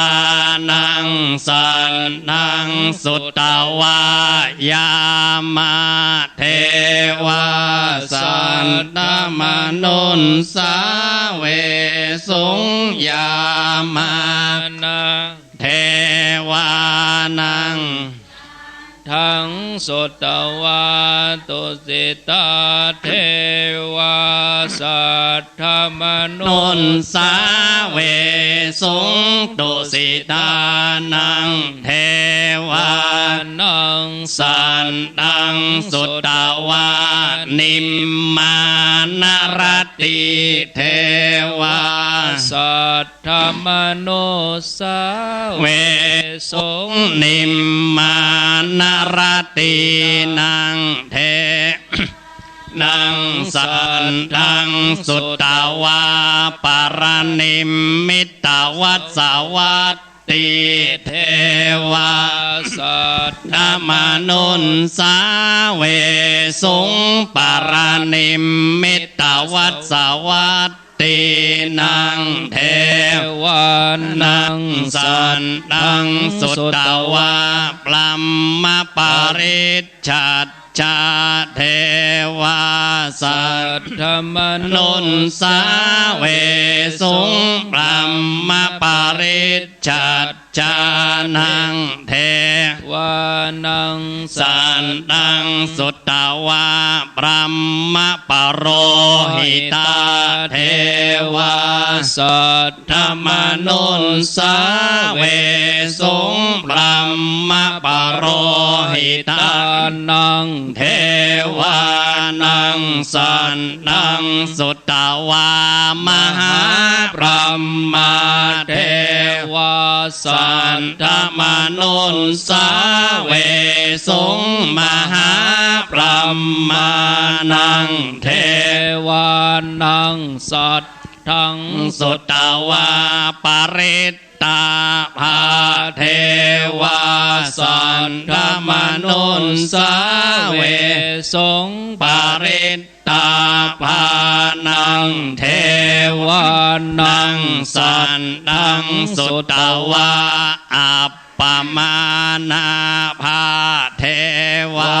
สัทธมนุสาเวสงอัปปมานาภานังเทวานังสันตังสุตตวาอาภัสราเทวาสัทธมนุสาเวสงอาภัสรานังเทวานังสันตังสุตตวาปริตตสุภาเทวาสัทธมนุสาเวสงปริตตสุภานังเทวานังสันตังสุตตวาอัปปมานาสุภาเทวาสันธมนุสาเวสงอัปปมานะสุภานังเทวานังสันตังสุตตวาสุภากินนาหากาเทวาสัทธมนุสาเวสงสุภากินนาคานังเทวานังสันทังสุตตวาเวหะเทวาสัทธมนุสาเวสงเวหัปปาลานังเทวานังสันทังสุตตวาอวิหาเทวาสันธมนุสาเวสงอวิหานังเทวานังสันทังสุตตวาอัตตปาเทวมนุสัทธมนุสาเวสงอัตตปานังเทวานังสันทังสุตตวาสุทัสสะเทวาสันธมนุสาเวสงสุทัสสะนังเทวานังสันทังสุตตวาสุทัสสีเทวาสันธมนุเวสงสุดันสีนังเทวานังสันทังสุตตวาอากานิทธกาเทวาสัทธมนุสาเวสงเอตัมภกวตาภาราณสียังอิสิปตาเมกตาเยอนุนตรังธรรมจัก ปวัตติตังอัปปติวัตติยังสมะเนนวาปรัมมะเนเวนวามาเรนวาปรัมมุนาวาเกณจิวาโลกัสสมินเตอิติหะเตนะกันเนนะเตนะโมนวะพลัมมะโล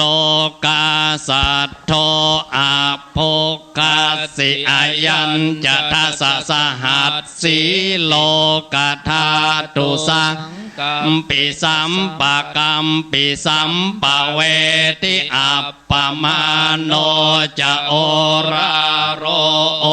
ภาโสโลเกปะตุระโหสิอติกัมเมวะเทวานังเทวานุภาวังอัตโขปะกวาอุทานังอุทาสิวัตโภกนอัญโยอัญญาโอกนอัญโยติติตังอายะสัมมโตโกนทันยัสสะอัญญาโกนทันโยตะเววนามังเอาสิต่อไปให้สวดอิติปิโสกันเนาะจมสมควรแก่เวลาเอาช่องเดียวคณะสถานนึกถึงที่เขาเอาผ้าหล่อพระธาตุตะวาน้อมนึกถึงพระธาตุเจแหงสัญลักษณ์ของเมืองน่านนึกพระธาตุ ในใจสว่างสวายด้วยฉับพลันนรังสีของพระพุทธเจ้าน้อมนึกเอาเป็นบริกรรมนิมิตในใจแล้วเขาก็บริกรรมภาวนาว่าอิติปิโสช่องเดียวเมื่อเขานึกองค์พระธาตุได้ก็ใจซื่อถึงพุทธเจ้าเลยเนอะขอพุทธเจ้าเป็นที่จ้างที่เพิ่งที่ยึดที่เหนี่ยวแห่งจิตวิญญาณเขาฝากจิตฝากใจไว้กับองค์พระธาตุเจ้า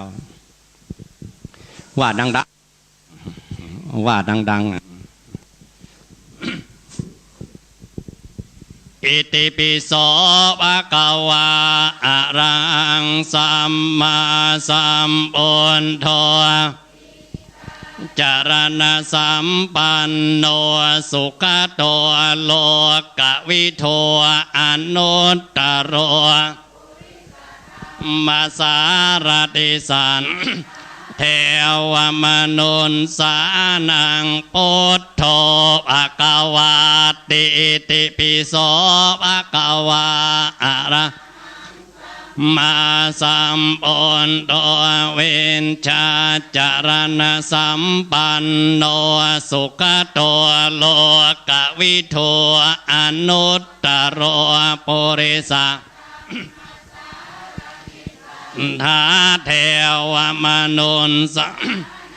พุทโธภะคะวะติอิติปิโสภะคะวะ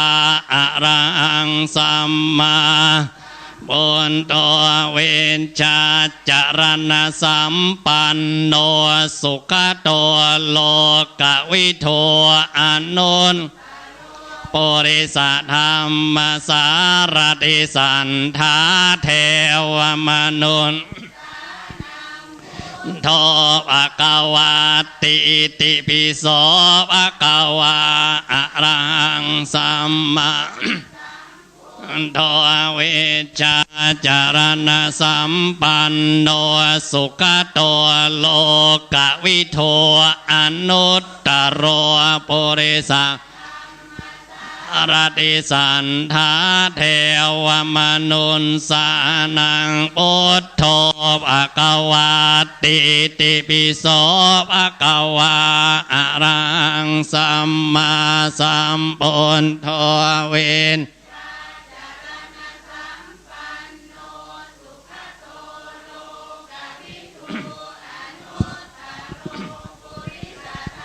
มาสารติสัน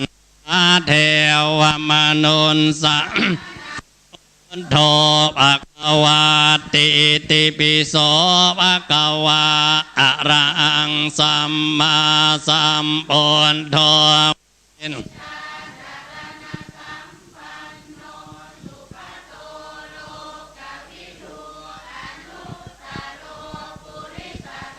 มาสารติสันทาเท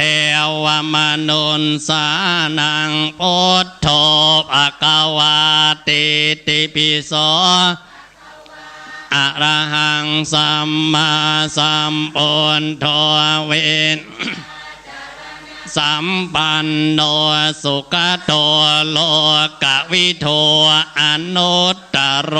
ปุริสธรรมสารติสันเทวมนุนสานังพุทโธภะคะวะติอิติปิโสภะคะวะสัมพุทโธเวชา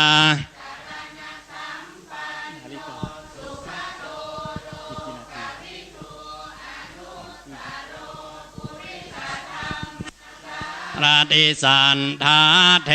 วะเขียนมาก่อนติติปิโสภะคะวะอะระหังสัมพุทโธเวชาจารณะสุขโตโลกวิโทอนุตตโรปุริสมาสารติสันทาเทวมนุนพุทโธภะคะวะติอิติปิโสภะคะวะอะระหังสัมมาสัมพุทโธบันโนสุขโตโลกวิโทอนุตตโรปุริส มาสารติสันทาเทวมนุนพุทโธภควาติอิติปิโสภควาอะระหังสัมมาพุทโธเวชชะปันโนสุขโตโลอนุตตโรปุริสามาสารติสันทาเทวมนุนพุทโธ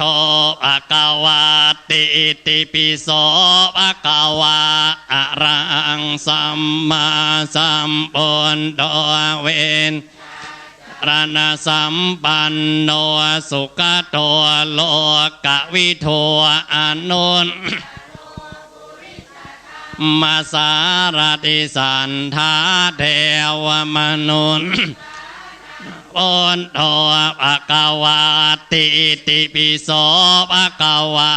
อะระหังสัมมาพุทโธเวชชาจรณะสัมปันโนสุขโตโลกวิโทอนุนมาสารติสันทาเทวมนุษสานังพุทโธภควาสถาเปิดหน้า66ท่อนเดียวนะท่อนแม่เจ้าเป็นคาถานกยุงทองโมรปริต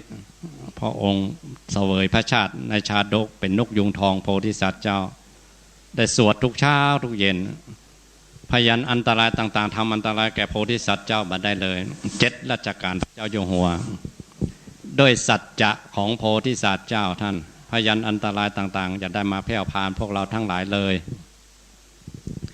ท่อนเดียวเนอะท่อนบน อุเทตยัญจากกุมาเอกราชาริตสวรรณโนปดาเวม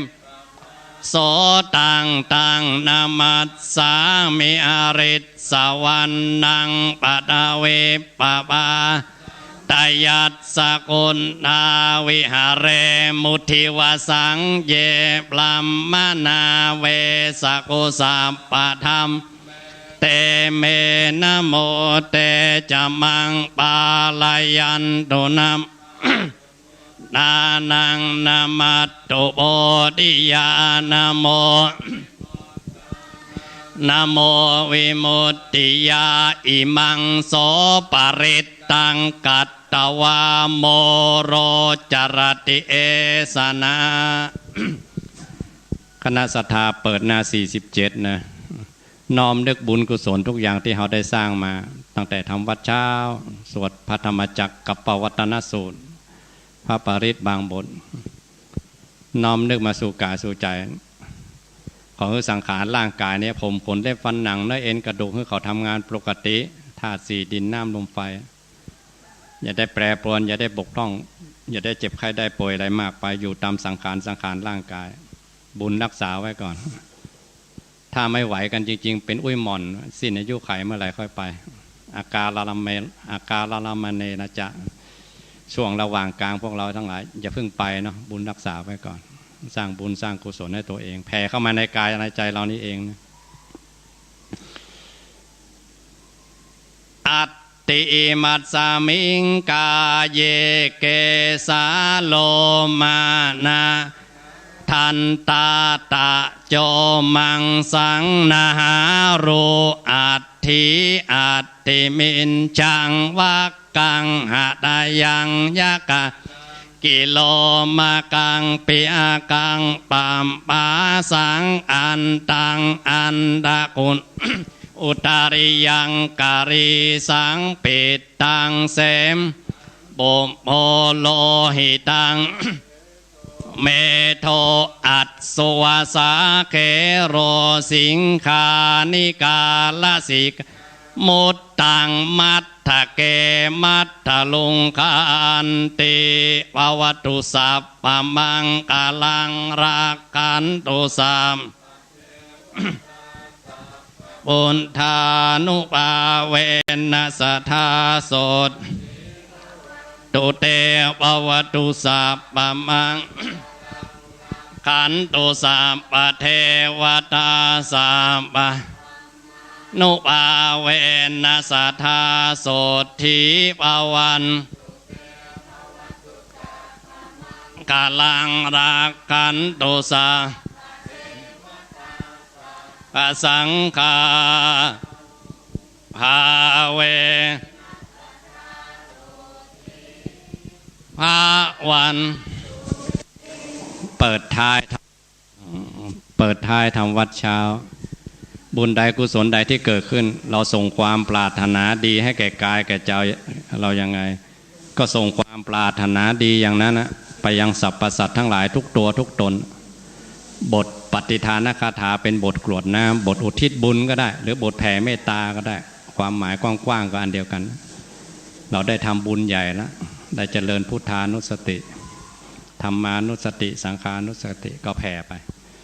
สรรพสัตว์ทั้งหลายที่มีทุกข์ขอให้ขอพ้นจากทุกข์สรรพสัตว์ทั้งหลายที่มีสุขแล้วตามภพภูมิของตนก็ให้มีความสุขยิ่งขึ้นไปมาได้มาอนุโมทนาบุญกับพวกเราทั้งหลายที่อุทิศนี้ไปถึงแล้วได้เถิดนึกโมเมโยมนะนึกว่าใจเราเป็นน้ำตกขนาดใจเราเป็นเศรษฐีบุญเทกลมนามายังปัตติทานากาตาโยปนามะเสยาเทวตาสันติวิหารวาสินีโทเปคะเรโพธิคะเรตาหิงตาเองตา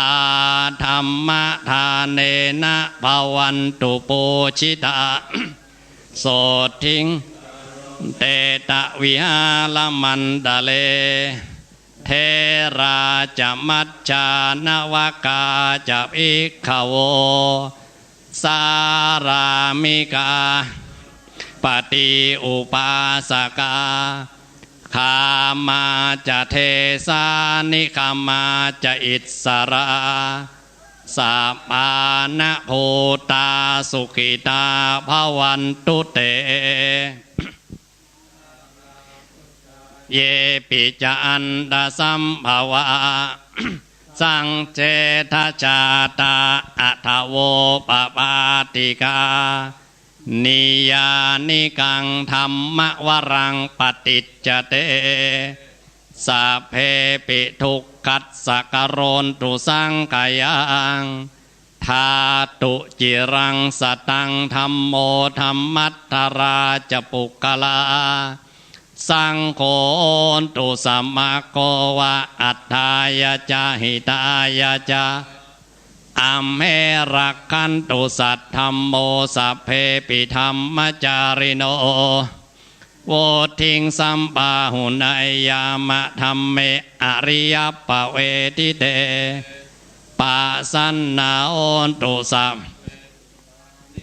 พุทธศาสเนสัมมาทารังปเวสสันโตกาเลเทโวปวัตสันโตโว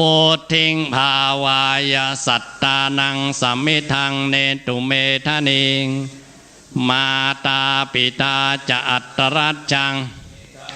กันติกาวังธรรมเมนะราชาโนปะจังรักขันตุสัพพะทาเอามือวางบนตักเอามาเมืองน่านมาไหว้สาพระบรมธาตุเจ้าเจดีย์เจแห้งมานี่ก็มาเจริญพุทธานุสตินะตัวเดียวก็ครอบคลุมหมดเป็นธรรมะของพระองค์หมดน้อมนึกภาพแต่ว่าเป็นบริกรรมนิมิตขึ้นมาในใจเอาผ้าเวียนสวดอิติปิโสนึกเสียงแววมาเป็นเสียงสวดมนต์พวกเขาทั้งหลายเองหึ่มขึ้นมาในใจว่าเขาได้สวดอิติปิโสรอบพระเจดีย์เจ้า3 รอบเอาเสียงที่อิติปิโสที่เขาสวดกระดกี้ก็ได้เกินชื่อว่าเขาได้เจริญพุทธานุสติมีคุณนับมาได้ประมาณไม่ได้คุณของพุทธเจ้าเป็นอนันตนัย แจกแจงไปนับประทวนนับมาได้มับบะแป้น้อมนึกเอาองค์พระธาตุเจดีย์เจ้าสีทองเหลืองอารามพวกเขาทั้งหลายนุ่งขาวห่มขาวผ้าห่มพระธาตุโปกหัวเตี้ยวแวดมันภาพอย่างเนี้ยเป็นภาพมงคลติดในจิตในใจเขาเป็นอริยทรัพย์อยู่ตั้งในเมื่อวานน้อมนึกถึงภาพนี้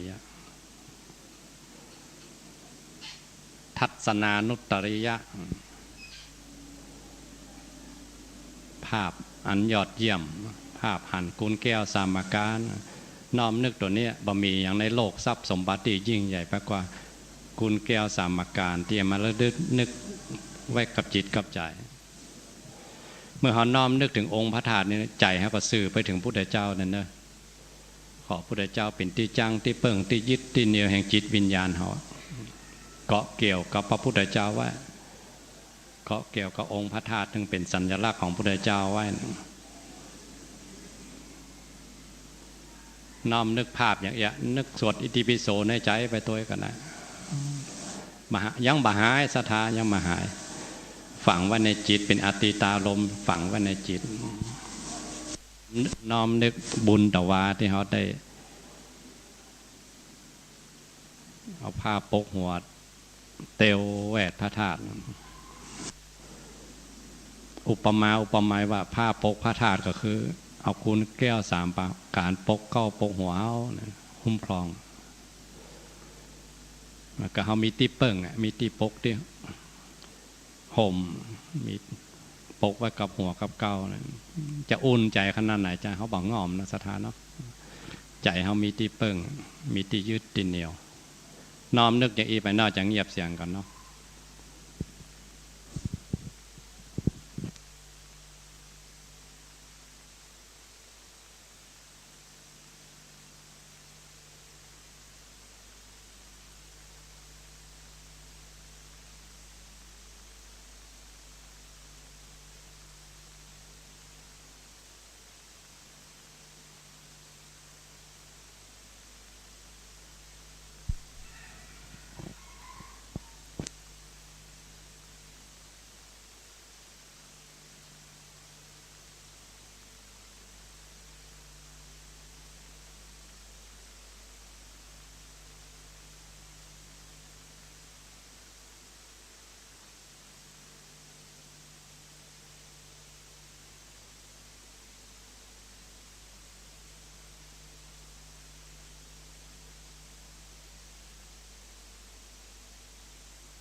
พอสมควรแก่เวลาเนาะหากคนไหนมีน้ำยาก็หยาดไปเนอะถ้าบ่มีน้ำยาก็ว่าดังๆนะวันนี้ว่ากันกูว่าแล้วกันนี่ว่าดังๆสรรเสริญคุณพุทธเจ้าว่าดังๆต่อไปจบบริบูรณ์ที่สรรเสริญนะเขามาหยาดหน้าหมายตากันเด้อ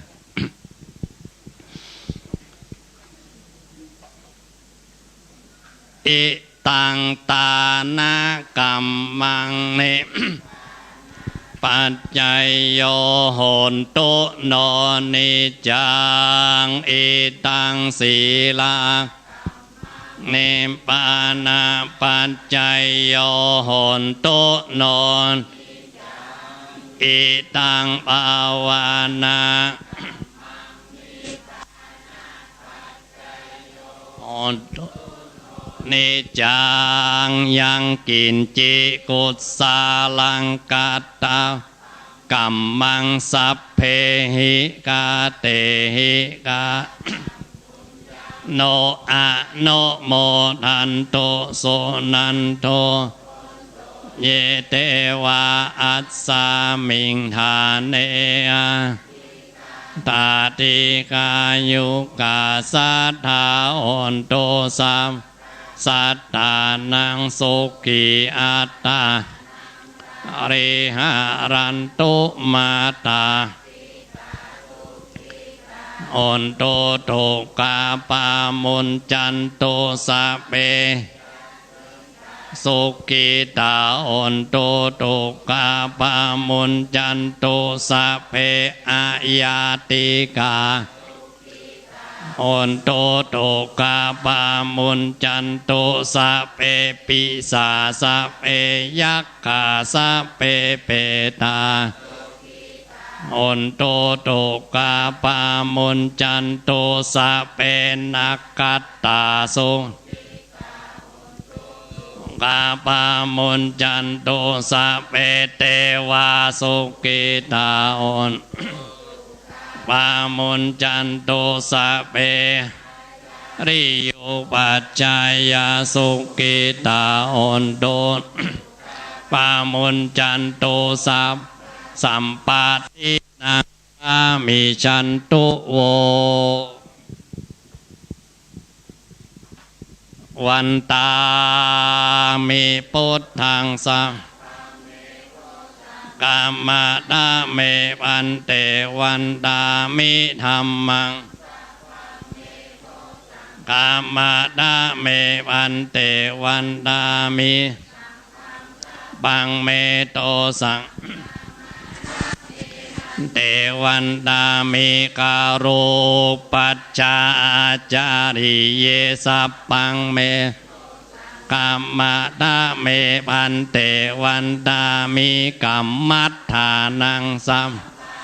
โตสังกรรมดาเมพันเตวันดามิอาราเมวัตตาสัพพังเมโตสังเมพันเตวันดามิเจติยังสัมทาเนสุปฏิติตาสาริระธาตุมหาโพดารูปังสักกาลังโลเกเตวะโลเกปลัมมะลังกาติสาริระธาตุโยอะระหันตาเจติยังกันดาตุราสิติสาเสสัพเพตังปาตเจติยังอาหังวันมีสัพปะโสกราบหนึ่งกราบสองกราบสามศรัทธาหันหน้ามาทางหลวงพ่อท่านพระครูวิพาทวรคุณเนอะสาธุวันตามิพันเตสะปะราทังกะมะทะเมพันเตมยาปุญญังสามินา ติตตพังสามินาปุญญังไมหังทาตพังสาตุสาตุอนุโมจัตตะโรธรรมาวัฏันติอายุวันโนสุขังภะลัง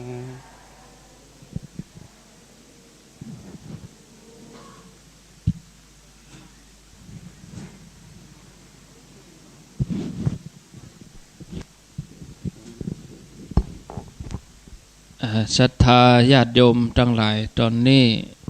กำลัง5 โมงครึ่งปลายหน่อยเดี๋ยวจะได้นิมนต์ครูบาอาจารย์ได้อุจากับศรัทธาญาติโยมแล้วก็คือญาติโยมเฮาร่วมกันตามเจตนาถวายไหว้วัดหนองปลาค่านี่เนาะเป็นข้าวต้มกาเป็นสถานที่กาตามกุศลเจตนาภัยที่ยังบ่ได้ร่วมก็ขอเจริญพรเนาะกำขันไปตั้งเพลเนาะมันได้หอมด้วยฮะมันได้หอมด้วยยกมือขึ้นฮะแม่พอยกขึ้นเอาไปได้แต่เอากำขันไปคนใดยกมือกับเตี้ยวไปหาคนนั้นไผ่ยกมือกับไปหาคนนั้นผู้หมวดไปคนเก่งๆเอาไปหลายๆขันกะเอาไปหลายๆพานกะเอาไปแฮมเอาพานไปแฮม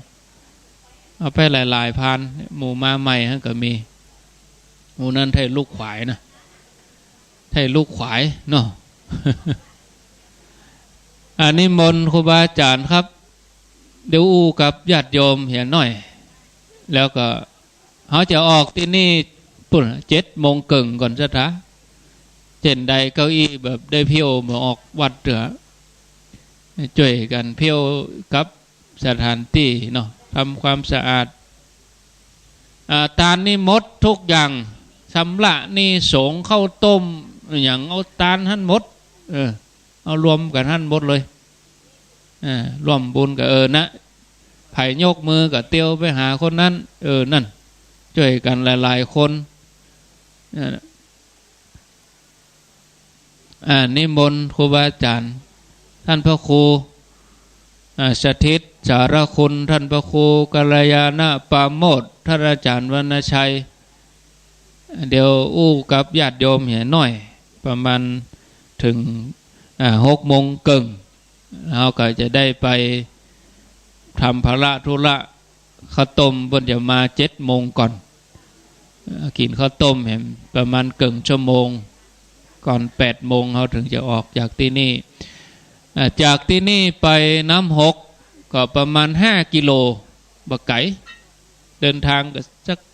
10 กว่านาทีบ่ถึงถ้าหลายก็เป็น20 นาทีประมาณก็อู้ก่อนเนาะเดี๋ยวจะมาอู้ค่าเวลาช่วงที่รอครูบาอาจารย์อันนี้มนต์นะครับครูบาอาจารย์จะมีโอกาสแล้วนะก็เดี๋ยวไปน้ำหกนี่ได้อู้อย่างแล้วนะตาลแล้วก็ไปคนตีคนต่างนะฉันเพนแล้วก็เปื้อนะปิกบัดปิกวาศรัทธาก็ใครหูจักตัวเจ้าก็ใครหูจักศรัทธานิมนต์ครับศรัทธาที่นั่งที่นี่ก็เดี๋ยวเช็คพอก่อนเนาะเช็คญาติโยมดูก่อนว่ามาครบหรือยังก็ว่ามาครบเตื้อบางท่านก็อาจจะไปพักที่ไก่บางท่านก็พักที่ไก่อันนี้ก็แล้วแต่ระยะก็บักไก่กันเท่าใดยังหลายท่านว่าเปิ้นนี่อย่างบาจัดนอนด้วยกันมดก็ยังว่าขนาดตัวเจ้ายังอึดอัดอยู่กัน 4-5 ตนบ่ไทยศรัทธาจะเป็น200แล้วไปเปิดน้ำก๊อกกำเดียวมันก็ลงวาบเขานอนที่เดียวบางท่านก็ต้องจำเป็นต้องจับแยกบางท่านมาด้วยกัน2 กันก็จะย้อนด้วยกันนะ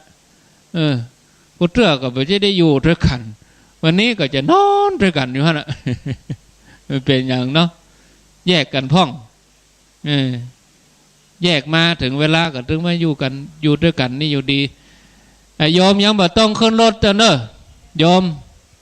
ใจเย็นเย็นไปฟังเนี่ยหยังเปิ้นเนี่ยหยังเนี่ยหยังเนี่ยหมูเตื้อเพื่อจะไปไหนเนี่ยหมูเตื้อเวลานั่งรถก็งอกก็แงกละฮะเกิดถึงตอนใครมากับโถตอนใครมานี่ใครมาเตะใครมาว่าเอาเช็คก่อนเนาะเช็ครถก่อนเอารถหนองผ้าขาวเบอร์2ยกมือขึ้นมี2คนพอดีขอบคุณมากรถหนองผ้าขาวเบอร์3มี3คนสวัสดีจบก่อนนั่นกลัวบรรลักยก2เบื้องกันนะโดหนองผ้าขาวเบอร์2ก็2คนเบอร์3ก็3คนต่อไปเพราะว่าเปิดมาโดยดูเจ้าเนาะรถเบอร์2นี่ท่านอาจารย์เขาพอออกมาตัวศรัทธารถม่อนรถหนองผ้าขาวเบอร์4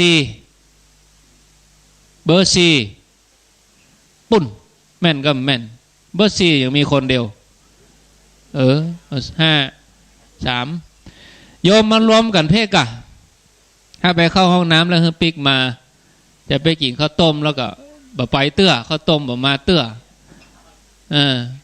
เรามารวมกันนี่เดี๋ยวเขาจะบ่ฮู้นะจะบ่ฮู้เพิ่นเนี่ยหยังน่ะเนาะต่อไปรถแม่จันตาการเบอร์5 1 2 3โน่สั่งลูกน้องเลยกลัวบ่นักบ่ครบ10นะเนี่ยหายไป5เด้อนี่ไปตัวมารถของไม่เวลาดงหาดนาคเวลาปุ่นนะฮะในครบกา10แม่ปุ่น8นี่2อีกาการเวลาเนี่ยเบอร์6ไม่เวลาเนาะเบอร์7แม่ละวันเบอร์7แม่ละวันต้นแหนปุ่น2 4 5ครบอยู่เอาต่อไปเบอร์8ปากตังเจริญเฮียตีรถเบอร์8เอ็นไปแล้วแต่เฮียตีแปลว่าเปิ้นปิกเนาะเกิงกลางต่างเพราะว่าเจ๊คำปันมันสบายปิกไปดีละปลอดภัยละเนาะมันตีปั๊มปตทแต่ว่าได้เอาแบ่เข้าไปส่งโรงยาล่องกวางดีละปลอดภัยละมีหยังเมื่อยมาได้เนาะรถเบอร์9รถเบอร์9เวียงทองกว่าลูกน้องมันนักยก2เบื้องฮะเบอร์9ไปไหนหมดอ่ะจบข่าวต่อไปเบอร์10ห้วยทรายโยมจันทามาคนเดียวหำเมาะมี2คนพี่น้องลูกน้องมีหน่อยไปไหนมาโหท่านนี่ไหนแสดงว่ามาครบนั่นแหละเบอร์11แม่บุญปันสบเตี้ยมาเตี้ยเพครบส่วนใหญ่เนาะนั่นเบอร์12รถเบอร์12แม่บุญปันแหมกันปุ่นตั้งตายปุ่นยังนั่งด้วยกันเนาะเวลายกมือนั่งด้วยกันยุ่มด้วยกันอิงแขวนหน่อยกะบางทีจะนอนเพื่อแยกนี่บ่ยอมเนี่ยบางทีมานั่งอย่างนี้นั่งแยกอยู่ปูน3เพ2เนี่ยแปลกเนาะคนเฮาเนาะเบอร์13ป่าตังเจริญนี่13ถ้าหมีนี่เนี่ยเขาดึงปืดสาดหนีแล้วนะมาเอาหน้าตู้หลวงเบอร์14ป่าตังเจริญหายจ้อยเหมือนกันเบอร์15ป่าตังเจริญมีนี่มาลุ้นนี่เบอร์16ปุ่นยังมีกันเดียวมีก็เบอร์16แล้วเบอร์15มีไหนมาได้ความนะนี่เปิ้นไหวเปิ้นสาเปิ้นยังหูนะเนี่ย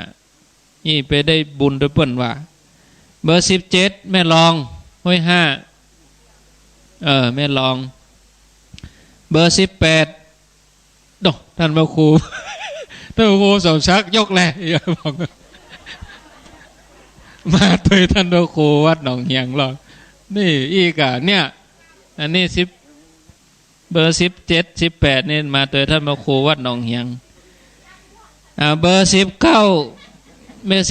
19อันนี้หมู่สถานในเวียงนะครับเพิ่นครบหมดฮะเนี่ยเบอร์19เนี่ยของแม่จันเพนกับโยมพัฒนันสถานในเวียงเบอร์20ของแม่ชีลูกน้องแม่ชีมีไหนปุ้น เบอร์20ครบอยู่เบอร์21เพิ่นนอนปุ้นเนาะเบอร์21เพิ่นเป็นเจ้าภาพเพิ่นนอนน้ำ6ปุ้นเบอร์21สถานตุลุงเดชเบอร์22แสนคันธาเบอร์22ปุ่นหน้ากุฏิโอ้สาธุแสนคันธานี่ครบหมดแล้วเนี่ยเบอร์23วังขำป้อมแม่คำกุยแก้ววังขำป้อมแม่คำกุยแก้วปุ่นเบอร์24แม่เฉลียวดอนจันแม่ได้เบอร์แล้วเนาะได้เบอร์รถแล้วยังนะแต่ว่าลงกันบดตุ๊ลงกันเตะเบอร์25ห้วยน้ำดัน25ห้วยน้ำดันเมืองลีเบอร์26แม่หลวงเปงเนี่ยเอาแม่หลวงเปงมันครบหมดฮะ10 คนน่ะแม่หลวงเปงเบอร์27สีพลอยมาตัวสีพลอยเบอร์27สองกันเนาะก็วันเดียว2เบอร์28มี2กันเบอร์28ต่อไปเบอร์29ปางงิ้วมีคนเดียวลูกน้องมีไหนอยู่หลัง มาอยู่เพกันแม่เก้าอี้ก็มีตั้งเพเดียวตัวเจ้าอุ้มบหันนะตนได้เป็นตนได้อะเบอร์30แม่รัตดาปงเทวีปุ่นเบอร์30เบอร์31แม่พรหัวเวียงมีกลุ่มนั่นนะครบเนาะเบอร์32ปุ่น31อยู่เพ32อยู่ปุ่น33แม่พรแหมกัน30ปุ่น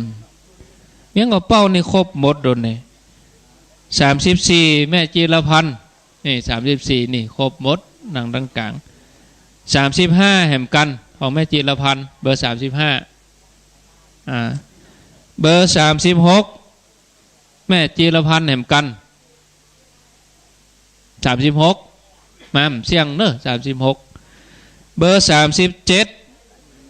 38นี่เป็นรถปิกอัพของประจันนอกนั้นก็มีละเป็นรถส่วนตัวเนาะรถส่วนตัวแล้วก็เบอร์สุดท้าย41ดงหลวง41ดงหลวงนี่เหรอต่อไปไผ่ย่ำได้หอมเตื้อถ้าเป็นก้าไฟเอาไปที่ตุลุงยองขอเมตตาตุลุงมนหนังนี่กำเอาพานมาอันหนึ่งอันนี้เดี๋ยวให้ตุลุงปนร่วมกับติดตุลุงนี่ไผ่จะหอมกันน้ำกับไฟอันหอมที่ตุลุงยองนี่หนังเก้าอี้ฮันผ่านตามฮันนะมาตรงนี้ไผ่จะหอมกับไฟกับเตียวมานี่เนาะต่อไปก็ได้อู้ถึงเรื่องการที่เฮามาวันนี้เหี่ยวก่อนแล้วก็จะได้นิมนต์ครูบาอาจารย์ได้อู้จ่ากับศรัทธาญาติโยมไผ่จำได้พ่องว่าปีแล้วไปที่ไหนไผ่ไปปีแล้วโยมมือขึ้นไปที่ไหนปีแล้วไปตานไหนได้ไปปีซืนไปตานที่ไหนก่อนซืนไปตานที่ไหน5 ปีที่แล้วทานที่ไหนโอ้ลืมหมดละท่านผู้ชมเหลือปีแล้วนี่ยังลืมปีแล้วนี่เราไปตานที่เมืองฝางปีก่อนนี่ไปเมืองพานนี่นะปีนี้เรามาเมืองน่าน แล้วก็ปีนี้ตามปกติแล้วเนี่ยเฮาจะต้องไปตานที่วัดจันทร์ก็คืออำเภอกัลยาณิวัฒนาแล้วเขาจะต้องรอเตียนกันที่อำเภอจอมตองแล้วก็กำหนดว่าจะรอเตียนที่วัดล้านนายาณสังวรารามที่จอมตองแล้วก็ไปตานที่วัดจันทร์แต่เนื่องจากว่าโรคโควิดมันก็ยุดทุกอย่างตามกุเตือนี่เขาจะต้องรอประมาณเดือนเนี้ยกลางเดือนมิถุนาแล้วเขาก็จะไปตานต้นเดือนกรกฎาจะก่อนหรือหลังวาสาก็แล้วแต่ครูบาอาจารย์เพิ่นกำหนด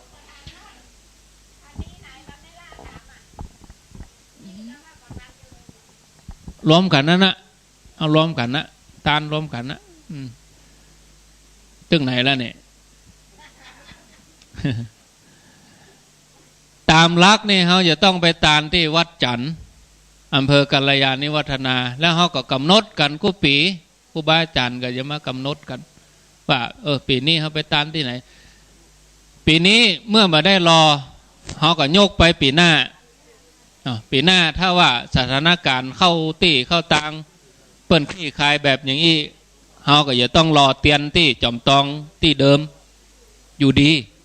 แล้วเขาก็ต้องไปตานที่วัดจันทร์เหมือนเก่าเพราะปีนี้เขาล้มเลิกไปเขาถือว่ามาเมืองน่านนี่ก็คือแล้วไปเลยบ่ต้องได้จัดแถมแล้วการจะรอเตียนหรือว่าตานเตียนถือปีนี้แล้วที่นี่ไปเลยนะซึ่งการไปรอเตียนหรือว่าการไปตานเตียนเนี่ยพระสงฆ์ครูบาอาจารย์ที่จัดรายการด้วยกันนี้จะมานั่งอู้กันบอกว่าจะปะงานที่ไหนปะกันที่ไหนก็มาอู้กันอาตมาก็บอกกำหนดว่าจะตานบันไดก็ตึงดากอยู่เพราะว่ามาพอเหตุการณ์บ้านเมืองว่าเปิ้นจะปลดล็อกบันไดเขาก็จึงไว้ทีนี้ก็เปิ้นก็ขี้คายวันนั้นไปงานบรรจุพระธาตุที่วัดม่อนห้วยแก้วก็ครูบาอาจารย์ส่วนใหญ่ก็ไปทำพิธีที่นั่นไปฉันเพลก็ไปอู้กันบัดนี้อู้เรื่องรอเตียนบัดนี้อู้เรื่องตานเตียนดีท่านอาจารย์เจริญเดชเปิ้นว่าศรัทธาตั้งยังขามบนเปิ้นมาเป็นศรัทธาที่น้ำหกก็ไล่ไปไล่มาถามว่าน้ำหกที่ไหนน้ำหกเมืองน่านก็ดีละไปเมืองน่านก็ดีเอาลวดไปแอวหาท่านพระครูสุจินซึ่งท่านพระครูสุจินเจ้าวาดวัดหนองปะค่าเนี่ยเปิ้นดูแลสถานีวิทยุชุมชนคนนาน้อยวิทยุชุมชนคนนาน้อยศรัทธามาพอมิไหนเสามิไหนย่ำมีแล้วเปิ้นออกที่ไหนสถานีอยู่ที่โรงพยาบาลบุญสถานีเปิ้นนะตั้งอยู่ที่อาคารโรงพยาบาลนาน้อยในตัวเมืองบุญแล้วเปิ้นก็อยู่ที่วัดเนี่ยใช้คอมพิวเตอร์ควบคุมเอาเวลาตัวเจ้าอยู่เชียงใหม่อยู่เชียงรายออกอากาศเปิ้นก็เกาะสัญญาณเหมือนเดียวกันอย่างเฮาออกอากาศที่วัดแล้วก็มาออกตังเพแล้วเฮามาเยี่ยมท่านพระครูนี่ก็เหมือนว่ามาเติมกำลังใจให้เปิ้นมาเพิ่มกำลังใจให้เปิ้นก็ครูบาอาจารย์ว่าไหนๆไปนาน้อยก็ลวดไปแอวหาท่านพระครูสุจินเฮาไปบ่ได้ก็ว่าอย่างใดก็มีอย่างติดไม่ติดมือมาหน่อยแต่ท่านอาจารย์เจริญเดชก็ว่าโยมเดี๋ยวก่อนโยมหอมก็หอมไปแต่ว่ามันต้องอู้คือเฮาอู้ก็เพราะ เดี๋ยวมันจะบ่แล้วคืออู้มันแล้วไปอย่าโยมเฮาก็เกิดว่าไปตานบ่ได้ก็เอาอย่างตีนไม้ตีมือพอดีที่วัดน้ำหกเนี่ยเปิ้นใครได้พระเอาไว้สาอาจารย์เจริญเดชเพิ่นก็ว่าอันเอาพระที่นี่ทีนี้ก็ยังได้มาหัวว่าพระองค์นั้นบ่ได้ละท่านอาจารย์พระครูอภิวัตรได้ละพระเฮาไปแล้วบ่ก็ศรัทธาก็เกี่ยมกันแล้วผมก็จวนศรัทธาแล้วท่านพระครูเขาตั้งหลายตนก็จวนศรัทธาแล้วก็เลยว่าเอางี้บ่ได้พระเป็นอย่างก็เอาพระที่วัดปะตังเลินไปองค์ก็เป็นพระนาคปกลังโจกดีโยมร้านสีพลอยเพื่อก็โทรศัพท์มาหาอาตมาพอดีว่าอาจารย์ผู้ข่าวว่าแค่ได้พระใหญ่ ก็ขอบคุณโยมร้านสีพลอยเปิ้นก็ประสานวัดน้ำล้อมได้พระที่หั่นแห่มองค์เป็นพระปางมารวิชัยหน้าตัก39 นิ้วโอ้โจกดีก็เลยได้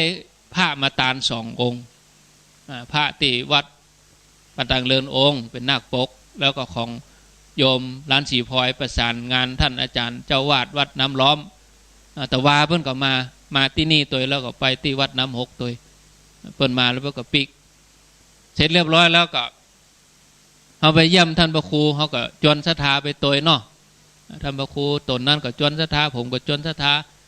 ก็บางทีว่าประกาศละวิทยุเพราะว่าอินดูศรัทธาเขาเนาะเศรษฐกิจตัวอย่างตัวในอู้ก็อู้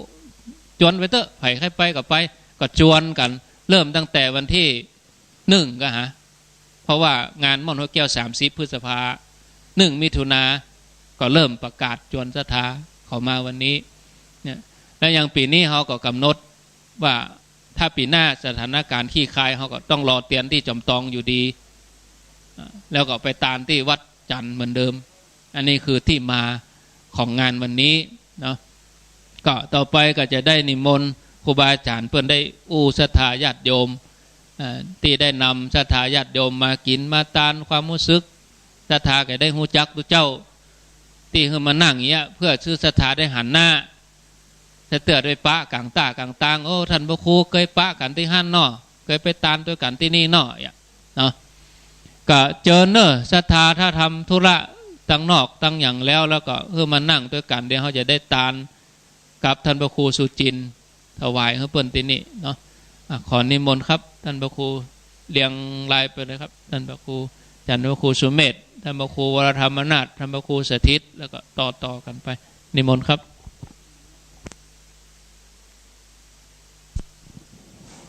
ขอโอกาสกับครูบาอาจารย์ทุกรูปเจริญพรคณะศรัทธาทุกคนเดียวตีเครือข่ายทั้งเครื่องสีขาวเนี่ยมันบอกว่ามีเวลานักเนาะแล้วก็เวลาไปเมื่อคืนมันเพลียหวังนี่ต้นไม้กันนักก็เลยขออาจารย์ไว้ออกเมื่อคืนที่จริงออกตั้งแต่วันจันทร์สมัยก่อนเขาออกวันจันทร์เมินไปถ้าอาจารย์พระครูเอาไปวัดท่านวิกรมก็ไล่ไปวันอังคารเขาอยู่เมินไปมาก่อนไล่ไปวันพุธเขาไล่ไปวันพุธเอาเขาไล่มาเมื่อวันเห็นละหัวหน้าสั่งไว้นะก็หัวหน้าทีมเนาะหัวหน้าไหวนะก็ไหวเอาไปมาก็บอกว่าออกก็เมื่อวันบ่าย3 โมงก็พอแล้วเนาะเมื่อคืนไปแล้วก็ครูบาอาจารย์ก็พลัดกันไปก็เดี๋ยวก็ออกก็เมื่อวันบ่าย3 โมงถึง5 โมงก็บักกี้สถานี2-3 สถานีออกทางวิทยุที่เครือข่ายที่ไปทั่วทุกสถานียังเมื่อคืนก็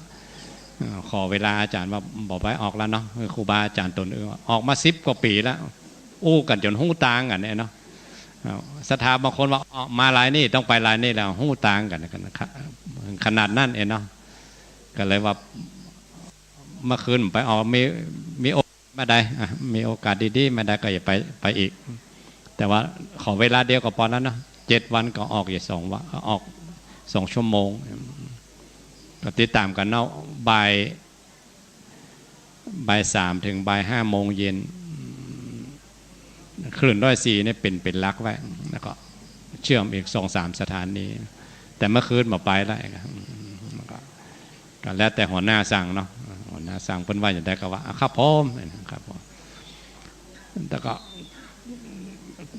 ก็ดีเพราะว่าตัวก็ได้อ่านได้ห้ำได้เฮียนมาเนาะแล้วมาออกกับท่านอาจารย์ท่านพระครูอภิวัฒนวิกรมสั้นสวกดีทำละเอาตัด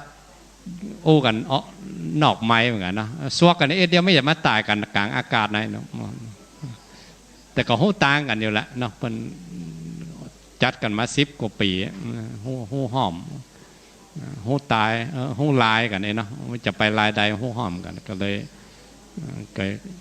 อู้กันเข้ากันน้อยนั้นมีโอกาสก็เปิดฟังกัน104 พร้อมเครือข่ายของ104บ่าย 3 ถึงบ่าย 5 โมงนะถ้ามี Facebook เดี๋ยวก็ติดตามสดไปแล้วก็แต่104กับโยมดุสิตปงทีวีนี่เพิ่นทำ YouTube ไว้เขียนชื่อพระครูอภิวัฒนวิกรมหรือชื่อโยมดุสิตปงทีวีหรือวิทยุคลื่นสีขาวโยมดุสิตปงทีวีเพิ่นทำไว้ดีเขียนชื่อได้ก็ออกมาหมดเป็นแถวถ้า Facebook นี่เขาลองไล่ไปมันมาทับกันมันไก่เสาะหาไก่แต่ถ้า YouTube นี่เขากดชื่อเข้าไปนึกออกมาจะเลือกเวลาใดปุ๊บก็บอกเวลาด้วยนะแล้วก็บอกจำนวนคนเข้าไปดูด้วยเขาก็เป็นโต๊ะเหมือนกันนะเนาะสถานเนาะสถานเข้ามาพอหรือมาฟังใน YouTube ใน Facebook มันม่วนหรอมันม่วนเป็นยาปากหนึ่งเหมือนกันนะก็ติดตามกันเนอะบุญใดกุศลใดที่เรามาร่วมบุญกันวันนี้เนาะพร้อมกับบุญกุศลที่เราได้เป็นสมาชิกคลื่นสีขาวโดยท่านอาจารย์ท่านพระครูอภิวัฒนวิกรมนำทีมก็ติดตามกันไปก็กลุ่มรุมลากันระยะท้อมีงานบุญที่ใหม่ก็ไปกันรถมากมายขนาดนี้ไม่ใช่นัดกันมาได้ง่ายๆนะยิ่งเศรษฐกิจบัดเดียวเนี่ยเนาะ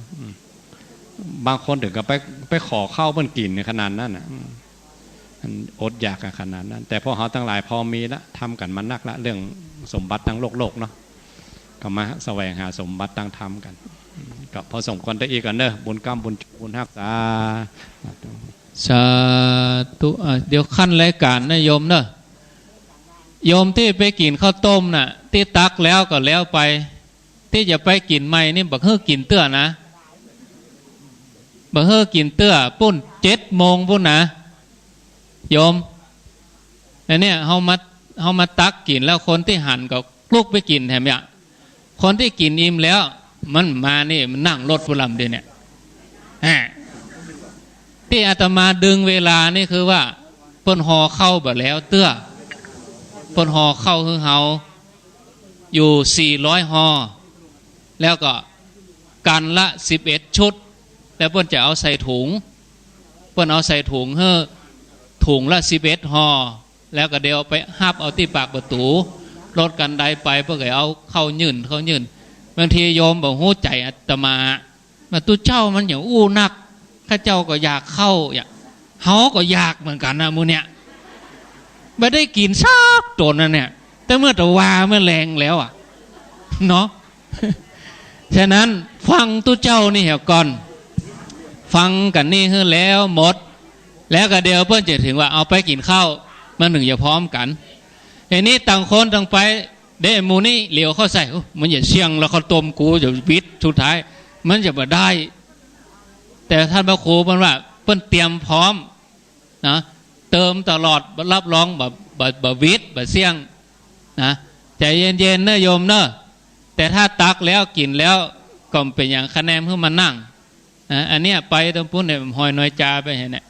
มันลูกหลายป่อหลายแม่ได้เนี่ยได้กับบดีเป็นอย่างที่อยู่ก็อยู่เนาะที่โยมที่อยู่ในรถพุ่นน่ะพยายามออกมานะโยมเนอะแล้วโชเฟอร์เองก็บัดถ้าเปิดประตูรถให้เขาก็เดี๋ยวไปนั่งพอรถกันใดเปิดประตูรถนั่งก็งอกก็แงกได้จะหมายชื่อไว้ละหมายชื่อแล้วบัดโตดโยมนะโตดโชเฟอร์พุ่นเขาจะโหนกหัวโชเฟอร์คนเดียวแล้วนะจะไปเปิดรถเนอะจะไปเปิดรถให้เขานั่งเตี้ยเนี่ยก็เดี๋ยวกินข้าวอิ่มแล้วมันก็แล้วไปนั่งรถแล้วก็ไปโยนโชเฟอร์มาไปเลยเนี่ยเนาะฟังทุกเช้าก่อนเดี๋ยวเอาปอนกับท่านพระครูนี่ก่อนอินดูเพื่อนเนี่ยที่มาวันนี้นายแม่ใครเฮ้ยแม่เขามานั่งกันเต็มแล้วก็เพื่อเติมกำลังใจท่านพระครูเพื่อเปิ้นได้ทำงานวิทยุเพื่อกำลังใจเปิ้นนะการพัฒนางานพระศาสนาก็จะได้ดีขึ้นไปเรื่อยๆเนาะครับนิมนต์ต่อไปท่านพระครูวรธรรมนาถนิมนต์ครับผมเสียงกองเสียงมองต่ำเข้าเสียงตุเจ้าเตศธรรมขอถวายความเคารพ ท่านพระครูสุเมธธรรมเสวีและครูบาอาจารย์ทุกรูปทุกตนขอความสุขความเจริญจงบังเกิดแก่บรรดาพ่ออุ้ยแม่อุ้ยพ่อออกแม่ออกพี่น้องศรัทธาญาติโยมเฮาทุกท่านวันนี้ซึ่งก็เป็นตอนเจ้าของวันอาทิตย์ปกติแล้วเป็นหน้าที่ของอาตมาภาพก็วันนี้อาตมาภาพได้มาร่วมกิจกรรมของคณะสงฆ์หรือว่าของคณะที่ขึ้นสี่ข่าวของเฮาอย่างที่ท่านพระครูอภิวัตรผู้นำบุญของเฮาพี่น้องศรัทธาญาติโยมอย่างท่านพระครูสุเมธธรรมเสวีเพื่อนได้อู้ตะกี้อาตมาภาพได้ร่วมกับกิจกรรมในการวิทยุตั้งแต่ท่านพระครูอภิวัฒนวิกรมจัดมาแล้วเพื่อนให้อาตมาภาพไปนั่งที่ไหนอาตมาภาพไปที่ห้านเพราะอะไรอย่างเพราะว่าหัวหน้าเฮามันมีคนเดียวเนาะศรัทธาญาติโยมเนาะเหมือนกับอีพ่ออีแม่นะศรัทธาญาติโยมเปิ้นก็มีผัวเดียวเมียเดียวเปิ้นมีหลายคนหรอกเนาะศีลก็อ่านนะศรัทธาญาติโยมเพราะฉะนั้นวันนี้อาตมาภาพขอจะอู้ไปยาวจะอู้ไปเมินไฟกับไม้หลงเข้ามาแมบแล้วเนี่ยเพราะฉะนั้นก็วันนี้อาตมาภาพมาแล้วพี่น้องศรัทธามาแล้วอาตมาภาพก็ขอให้พี่น้องศรัทธาญาติโยมเฮาทุกท่านได้บุญได้กุศลกันนักเพราะว่าขอให้บุญกุศลนั้นจงมาคุ้มครองรักษาศรัทธาเฮาญาติโยมอีพ่ออีแม่พี่น้องศรัทธาญาติโยมปัจจุบันเฮานั้นท่านทั้งหลายเฮาบ่เคยฮู้เฮาบ่เคยหานเฮาบ่เคยได้ยินเฮาก็ฮู้เฮาก็หานอย่างปัจจุบันนะเฮาบ่เคยได้ยินสักเตื้อโรคโควิด19อิดเพียรทุกเจ้าพอจะบ่ได้กินข้าวเพราะเขาไปส่งข้าวศรัทธาญาติโยมเนี่ยโลกนี้ขึ้นมานะอาตมาภาพว่ามันดีนะดีอย่างใดดีที่เฮาได้หูดีที่เฮาได้หารดีที่เฮาได้สร้างบุญสร้างบารมีร่วมกันที่เฮาได้หูก็หูว่าโลกเนี่ยมันอันตรายจะได้เฮาได้หูที่เฮาได้หารอย่างหารจิตหารใจของหมู่เฮาทั้งหลายได้ช่วยกันตั้งสถานีวิทยุก็ดีตามบ้านนั้นบ้านนี้ก็ดีติดตั้งตู้ปันสุกที่เฮาเนี่ยเฮาได้หูได้หันโอ้น้ำจิตน้ำใจอีพ่ออีแม่มันดีจีอีร้อยใบปอเฮาได้สร้างบุญสร้างบารมีกันขึ้นอย่างข้อวิริยะและขันติเฮากับวิริยะความเพียรเอาขันติกับความอดทนมันถึงปัจจุบันเนี่ยเฮาก็ได้มาสร้างบุญสร้างกุศลอันเนี้ยศรัทธาญาติโยมอันนี้เฮาได้หูได้หันที่มันเกิดขึ้นก็เป็นบุญเป็นกุศลกับหมู่เฮานะหมู่ที่มาตายไปก่อนมันมีบุญแล้วเพราะมันไม่ได้หูได้หันอย่างวันนี้เนาะเอาละศรัทธาญาติโยมสุดท้ายนี้ก็ขออำนวยอวยพรให้อีพ่ออีแม่ศรัทธาญาติโยมทุกท่านที่มาโดยอาตมาภาพก็ดีที่ไม่ได้มาตัวกันก็ดีได้ตักกันก็ดีที่ไปตักกันก็ดีก็ขอให้มีความสุขความเจริญกันกูคู่กูคนอายุวันโนสุขังปลังเนอสาธุนิมนต์เลยครับท่านพระครูสถิตจารคุณวัดหนองพระขาวครับขอนอบน้อมแด่พระรัตนตรัยอันมีพระพุทธเจ้าพระธรรมเจ้าพระสังฆเจ้าไว้เหนือกระหม่อมจอมเกล้าขอถวายความเคารพแสดงความนับถือมายังครูบาอาจารย์พระสงฆ์องค์สังฆเจ้าเปิ้นกัลยาณมิตรทุกรูปด้วยความนับถือเป็นอย่างสูงขอเจริญพรมายังคณะศรัทธาตันสาธุชนพ่อแม่เฒ่าแก่พี่ป้าน้าอาจูผู้จูคนขอแสดงความนับถือท่านอาจารย์พระครูสุจินต์นันทธรรมท่านเจ้าอาวาสวัดหนองปลาคาแห่งนี้ด้วยความนับถือเหมือนกันครับตะเกียบได้ตัก วันนี้ก็เฮาตันทั้งหลายก็ได้มาแสดงพลังความสามัคคีเป็นน้ำหนึ่งใจเดียวของหมู่เฮาเจ้าพุทธทั้งหลายถึงแม้ว่ามันอาจจะไม่ได้กระทึกเครื่องหนาอย่างติ๊กกุเตอร์ที่เราได้จัดกัน30 กว่ากันรถตู้พ่วงไปด้วยรถส่วนตัวแฮมก็ราวๆ50 กันโดยประมาณเนาะเอามาในครั้งนี้ก็ถือว่าเอามาแบบเป็นกรณีพิเศษก็ว่าได้เพราะเราไม่ได้โหลดเตียนเราไม่ได้บอกเอิ้นกันเป็นเดือนแต่เราเอิ้นกันแค่ คำหยงคำอย่างแต่ด้วยความพร้อมของพี่น้องเจ้าบ้านพี่น้องคลื่นสีขาวก็ดีพี่น้อง13เจ้าบ้านก็ดีตีพร้อมใจกันตั้งแต่บ้านแต่จองบางคนบางท่านก็เตรียมเข้าปลาอาหารเตรียมจะมาเลี้ยงเพลพระสงฆ์องค์สังฆเจ้าครูบาอาจารย์เตรียมอาหารตั้งแต่เมื่อคืนรับพอจะ4-5 ทุ่มตี 2 ตี 3ก็ลุกมาแล้วมาทำกับข้าวต่อให้ครูบาอาจารย์เอาเป็นตีหน้าเสียใจตัวเพราะการเดินทางมันก็ลูกและพ่อและแม่อย่างที่ท่านผอ.บรรอูไปความพร้อมอะไรต่างๆของเฮานั่นมันมาเต็ม100%ในการที่จะเดินทางบางคนก็มาจ้าบางคนก็มาขวายแต่ด้วยรักษาน้ำจิตน้ำใจซึ่งกันและกันเขาก็ต้องรอกันก็ถึงมีเหตุบางสิ่งบางอย่างที่ทำให้อาจจะมาได้เลี้ยงเพลครูบาอาจารย์อย่างแม่จิรพันธ์หมู่ป้อที่ตั้งใจตักเวียงปะเป้ากลุ่มเวียงปะเป้าก็ดีนะโอ้ยแม่ลูกทำกับข้าวกับป่า2 เตื่ออะไรเนาะโอ้ใจพ่ออ่อนน้ำตาพ่อจะตก ฟังพุทธอู้แล้วก็แน่ดูเพิ่นส่วนคณะศรัทธาเฮาที่มากันถึงหมู่ตรงมวลเฮามาด้วยใจกันจริงๆถ้าว่าเฮาบ่ได้ใจกันเฮาคงจะบ่มากันถึงขนาดนี้แค่เฮาบอกคำหยงคำหยั่งกันอีพ่ออีแม่พี่ป้าน้าอาทั้งหลายก็มากันพร้อมกันซึ่งก็มาเป็นกำลังใจท่านพระครูสุจินต์นัทธรรมท่านเจ้าวาดที่ตะคืนที่ประกอบท่านนักเทศกรณีพิเศษตัวแทนของสมเด็จประกอบมาคือกำลังใจมาเซอร์ไพรส์คือเพิ่นบ่ได้ตั้งใจที่จะมาแบบหูคิงตั้งใจมาแต่ว่ามาบ่หูคิงหูตัวประกอบมาอู้มาจ่าอย่างก็ว่าตู้เจ้าพระนายของเฮาในที่ทำงานเพื่อพระศาสนามีแหมนักแอบซ่อนไปตำลืบของสังคมแอบซ่อนกันทำงานโดยที่ไม่ได้ปรากฏในอย่างหันในสื่อต่างๆได้ชัดเจนแต่เขาทำด้วยจิตด้วยใจที่เป็นจิตอาสาอย่างกับอีพ่ออีแม่พี่ป้าน้าอาที่มาเนี่ยทำมาด้วยจิตใจที่เป็นบุญเป็นกุศลดังนั้นการที่เราได้ห่มลงเรือเดียวกันเราก็จะปากันไปในลักษณะแบบนี้เพื่อได้จะให้พระพุทธศาสนาของเราได้ดำรงคงอยู่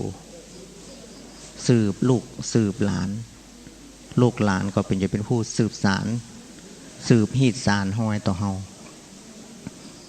ตอนนั้นเหตุการณ์อะไรอย่างต่างๆมันจะเกิดขึ้นเราก็นักพ่องเบาพ่องก็คืออภัยกันคือความหันอกหันใจกันสิ่งต่างๆที่มันเกิดขึ้นนั้นมันจะเป็นกำลังใจให้เราเข้มแข็งให้เราเข้าถึงธรรมให้เราจะได้รู้ว่าทุกสิ่งทุกอย่างนั้นมันมาเตี้ยงแต้แน่นอนจริงๆอันนี้เรามาเป็นวิกฤตเป็นโอกาสคือเราได้เข้าใจธรรมเป็นอย่างนี้ค่ะธรรมะของพระพุทธเจ้าเป็นเรื่องที่เราจะต้องปรับตัวอยู่ตลอดเวลาจะต้องศึกษาตลอดชีวิตของเราดังนั้นการอะไรอย่างต่างๆมันไม่ได้ดังใจทุกเราทุกคู่ทุกคนทุกสิ่งทุกอย่างเราเข้าใจว่าอันนั้นมันเป็นสิ่งที่เราจะต้องทำใจทำอะไรอย่างไม่ได้เราก็ต้องทำใจสมใจพ่องผสมใจพ่องสมหวังพ่องพิษหวังพ่องมันเป็นเรื่องปกติธรรมดาอันนี้แหละคือเราจะได้สติได้ความรู้ความเข้าใจคือภายาปัญญาของเราและเราก็จะบ่เครียดและเราก็จะบ่ต้องไปทุกข์ไปฮ้อนอะไรอย่างที่เหตุการณ์ที่มันเกิดขึ้นคือเราอยู่ในกับปัจจุบันว่าตอนนี้เรามากินมาตานเนอทำจิตใจให้ผ่องใสอยู่ตลอดเวลาเนอมันต้องคุณข้องมองมันต้องเอาไปเก็บไปคืดว่าต่อไปนี่ไม่ได้ดังใจของเราก็จะเลิกละตักบาตรคว่ำมาตักบาตรคว่ำขันกันละนะตอนนั้นนี่ก็ขอฝากให้ทุกท่านเนาะเราทุกคนเป็นผู้มาฝึกฝนตนเองสิ่งใดที่เป็นสิ่งที่ดีเราก็เก็บรักษาเอาไว้ในจิตในใจของเราสิ่งใดที่มันเป็นขัดตกบกพร่องเป็นเรื่องปกติธรรมดาของโลกเราก็ถือว่าอันนี้เป็น สิ่งที่เราจะต้องเผชิญต่อไปต้องฝึกตัวเองให้อยู่ให้ได้ทำให้ได้ อยู่กับสิ่งเหล่านี้ให้ได้ แล้วเราก็จะมีจิตใจที่ เข้มแข็งสมกับที่เราได้ชื่อว่าเป็น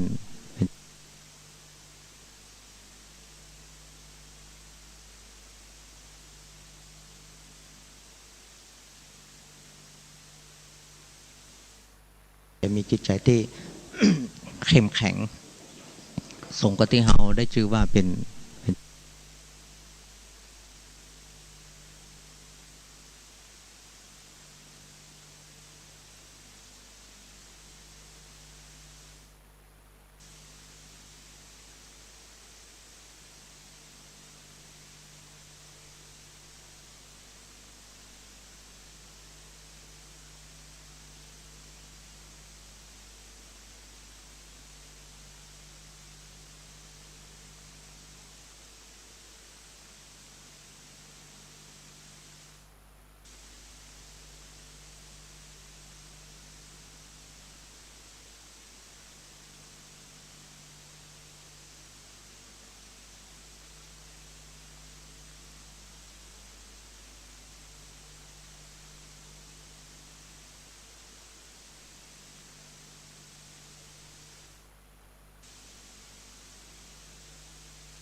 เ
เ